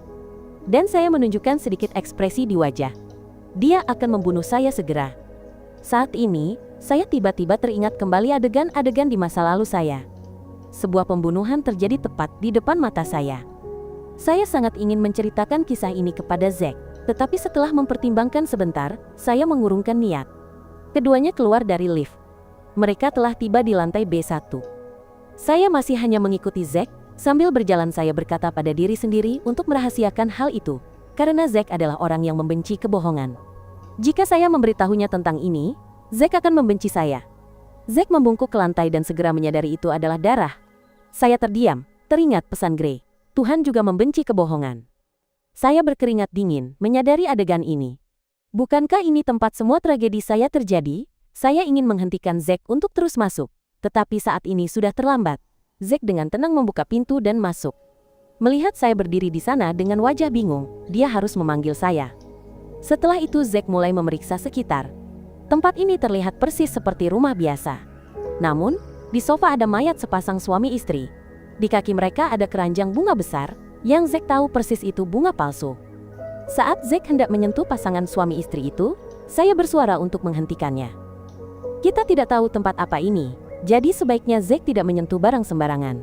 Zack tidak peduli dan terus menyentuh pasangan suami istri itu. Saat ini, saya sudah sangat ketakutan. Saya berteriak, memanggil Zack, lalu menyatukan tangan memohon padanya. Memohon agar Zack membunuh saya sekarang. Zack tampak bingung dan membalas saya. Sejak masuk ke tempat ini, saya menjadi tidak normal. Seperti yang dijanjikan, Zack hanya akan membunuh saya ketika mereka keluar dari tempat ini. Sekarang tugas saya adalah mencari cara untuk keluar dari sini terlebih dahulu. Zack berbalik pergi sementara saya terus memohon tepat saat saya melihat sebuah buku di lantai. Saya sangat takut hingga pingsan. Zack khawatir dan duduk memanggil saya, tetapi saya tidak sadar.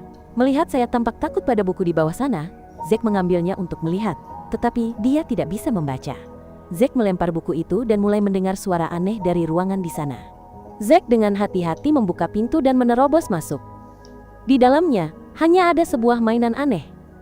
Tidak tahu apa itu, Zack maju, tidak menyadari bahwa Danny sudah menyergap di sini. Hanya menunggu Zack lewat, dia melompat keluar dan berlari ke arah berlawanan dari tempat Zack baru saja datang. Lalu dia segera menutup pintu, memisahkan Zack dan saya. Sekarang Danny yang memegang kendali, jadi ancaman Zack tidak berpengaruh apa-apa pada Danny. Meskipun Zack telah menggunakan sabitnya untuk mendobrak pintu, tetapi pintu ini tampaknya lebih keras dari biasanya. Saat ini, Danny mulai menceritakan kepada Zack tentang rumah misterius ini. Ini adalah tempat saya menyimpan harta karun saya. Sungguh lucu ketika seseorang seperti Zack dipilih oleh saya sebagai tuan saya. Sementara Zack tidak tahu apa-apa tentang saya. Danny mengambil buku yang baru saja Zack buang dan mengingatkannya bahwa lantai ini menyimpan banyak rahasia saya. Jika Zack bisa menemukan rahasia-rahasia itu, Danny akan memberikan kesempatan kepada Zack untuk keluar dari gedung ini, tetapi hanya Zack sendiri. Sedangkan untuk saya, Danny menyatakan bahwa mulai sekarang, dia akan merawat saya menggantikan Zack. Zack berteriak keras, menendang pintu, memanggil saya untuk bangun. Tapi saya tetap tidak bergerak. Danny masih menyarankan Zack jika ingin keluar dari sini, sebaiknya patuh. Zack telah menggunakan seluruh kekuatannya, tetapi pintu itu tetap tidak terbuka, jadi dia harus mengikuti kata-kata Danny. Berlari kembali mencari informasi tentang lantai ini. Zack naik tangga, ada 2 kamar di sana. Kamar pertama sudah terkunci. Hanya kamar kedua yang masih bisa dibuka. Zack masuk, dan begitu dia menyentuh foto di atas meja, langit-langit runtuh menimpa kepala Zack. Untungnya Zack bereaksi cukup cepat untuk melompat keluar dari kamar. Tapi itu belum semuanya. Zack menemukan sesuatu baru saja ditembakkan. Hanya dalam sedetik, Zack menggunakan sabitnya untuk menangkis semua panah yang ditembakkan kepadanya. Lalu dia menyerbu dan menghancurkan mekanisme sialan itu. Tidak ada yang lain di atas sana. Zack pergi ke dapur. Di meja ada sebuah pizza. Zack tidak bodoh sampai menyentuh pizza ini. Dia menendang meja, lalu menemukan bahwa di bawah meja ada sebuah lorong rahasia. Zack mulai mencari-cari. Dia masuk ke kamar mandi dan melihat air masih memenuhi bak mandi.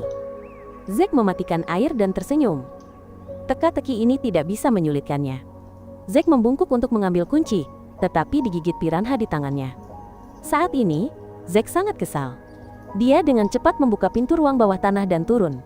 2 anjing secara kebetulan muncul, membantu Zack meredakan kekesalannya. Mengikuti koridor yang gelap, Zack menemukan sebuah ruangan. Tetapi, begitu dia mendekat, lantai runtuh. Di bawahnya adalah jebakan mematikan yang dirancang. Jika Zack jatuh, seluruh tubuhnya akan menjadi sarang lebah seketika. Untungnya, sabit Zack cukup panjang untuk tersangkut di lantai, agar Zack bisa berpegangan. Dengan segenap kekuatan, Zack ingin memanjat. Tetapi entah mengapa saat ini, ada suara langkah kaki yang sangat dekat dengan Zack. Sementara itu, di sisi saya baru saja terbangun. Hanya ada Danny di sini. Tidak melihat bayangan Zack dimanapun, membuat saya sangat khawatir dan ingin berlari mencari Zack. Tentu saja, Danny tidak mengizinkan saya pergi dari sini. Dia menghentikan saya, mengingatkan bahwa semua yang bisa saya lakukan sekarang adalah duduk menunggu. Sedangkan untuk Zack, dia tidak bisa mati. Zack harus hidup untuk menemukan rahasia yang saya simpan di sini. Danny tertawa gila sementara saya tidak bisa berkata-kata, tidak bisa membantah apapun. Di sisi Zack, saat ini dia tidak bisa berpegangan lagi dan jatuh. Tepat pada saat itu, Gray muncul, menyelamatkan nyawa Zack. Karena Zack tidak cocok dengan penjelasan abstrak, Gray memutuskan untuk menjelaskan dengan cara sesederhana mungkin tentang kemunculannya di sini. Sejak kecil, Gray telah berinteraksi dengan Tuhan dan para pengikut. Namun, tidak semua orang murni dan polos. Kebanyakan dari mereka hanya memanfaatkan Tuhan untuk mencapai tujuan pribadi. Sungguh menjijikkan. Maka Gray memutuskan untuk mengambil alih posisi Tuhan sendiri. Gedung ini dirancang agar Gray melakukan eksperimennya. Dia membangun 7 lantai untuk mencari tahu siapa malaikat, siapa iblis, dan untuk menghakimi mereka. Eddie, Kathy, dan Danny semuanya memiliki tujuan masing-masing. Hanya Zack yang hanya tahu membunuh orang. Sederhana dan bodoh. Tetapi justru karena itu, Gray ingin mengubah Zack menjadi seorang malaikat. Awalnya, Zack hanya ingin keluar dari sini sendirian. Tetapi sekarang, Gray tahu Zack hanya akan keluar jika saya ikut dengannya. Itulah mengapa dia ada di sini, untuk bertanya kepada Zack mengapa dia berubah. Mendengar ini, Zack segera teringat semua momen yang dia lewati bersama saya. Namun, Zack tidak ingin menjawab Gray. Gray tidak memaksa Zack untuk melakukan apapun, hanya menyatakan bahwa saya dan Zack telah menjadi objek pengamatan barunya. Semua yang baru saja dia katakan, mungkin Zack tidak bisa mengerti. Masih terlalu dini, tetapi begitu Zack menemukan rahasia di sini, dia akan mengerti. Selain itu, Gray ingin bertanya tentang perasaan Zack. Ketika saya memanggilnya Tuhan, Zack mengerutkan kening, merasa kata-kata ini sungguh bodoh. Semua orang di gedung ini sama bodohnya. Zack tidak mau mendengar lagi, mendesak Gray untuk memberitahunya apa yang harus dia lakukan selanjutnya. Gray menghela napas, lalu menunjukkan kepada Zack bahwa dia perlu pergi ke kamar di lantai atas. Kamar itu terkunci dan hanya akan terbuka jika Zack menempelkan papan nama di pintu. Papan nama itu ada tepat di belakang Zack. Sementara itu, Danny sekarang telah menyalakan layar untuk saya lihat. Kamera juga dipasang di lantai ini, jadi hanya dengan berada di sini, dia tahu semua tindakan Zack. Zack masuk ke kamar. Tempat ini bahkan lebih berantakan daripada kamarnya. Zack segera memperhatikan foto di atas meja.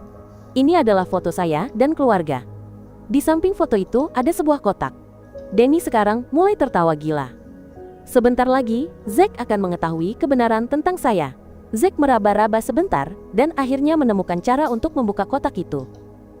Di dalamnya ada sebuah papan nama. Zack membandingkannya dengan foto, dan memastikan bahwa ini memang papan nama saya. Tidak bisa menunda lagi, Zack mulai berlari kembali ke lantai 2. Danny semakin bersemangat, menantikan Zack membuka kamar itu. Sementara itu, saya memanfaatkan saat dia tidak memperhatikan, menyelinap keluar dari kamar, berlari ke lantai 2, ingin menghentikan Zack masuk, tetapi sudah terlambat. Danny juga muncul tepat di belakang saya dan menahan saya. Zack masuk ke kamar, bertanya-tanya apakah ini kamarku. Segala sesuatu di kamar ini palsu, membuat Zack kesal. Danny telah membawaku kembali ke kamar mereka. Tepat ketika Zack belum menemukan petunjuk apapun, TV di kamar tiba-tiba menyala, menunjukkan kepada Zack berita tentang rumah Tuan dan Nyonya Gardner. Polisi menemukan mayat mereka ditembak dan ditusuk berkali-kali, lalu dijahit kembali dengan jarum. Keduanya sudah meninggal ketika ditemukan, hanya putri mereka, yaitu saya, yang masih hidup. Tetapi tampaknya syok telah membuat saya kehilangan emosi. Gambar saya muncul di layar tepat ketika Danny tertawa gila, sementara Zack tampaknya telah menemukan rahasia yang telah saya sembunyikan.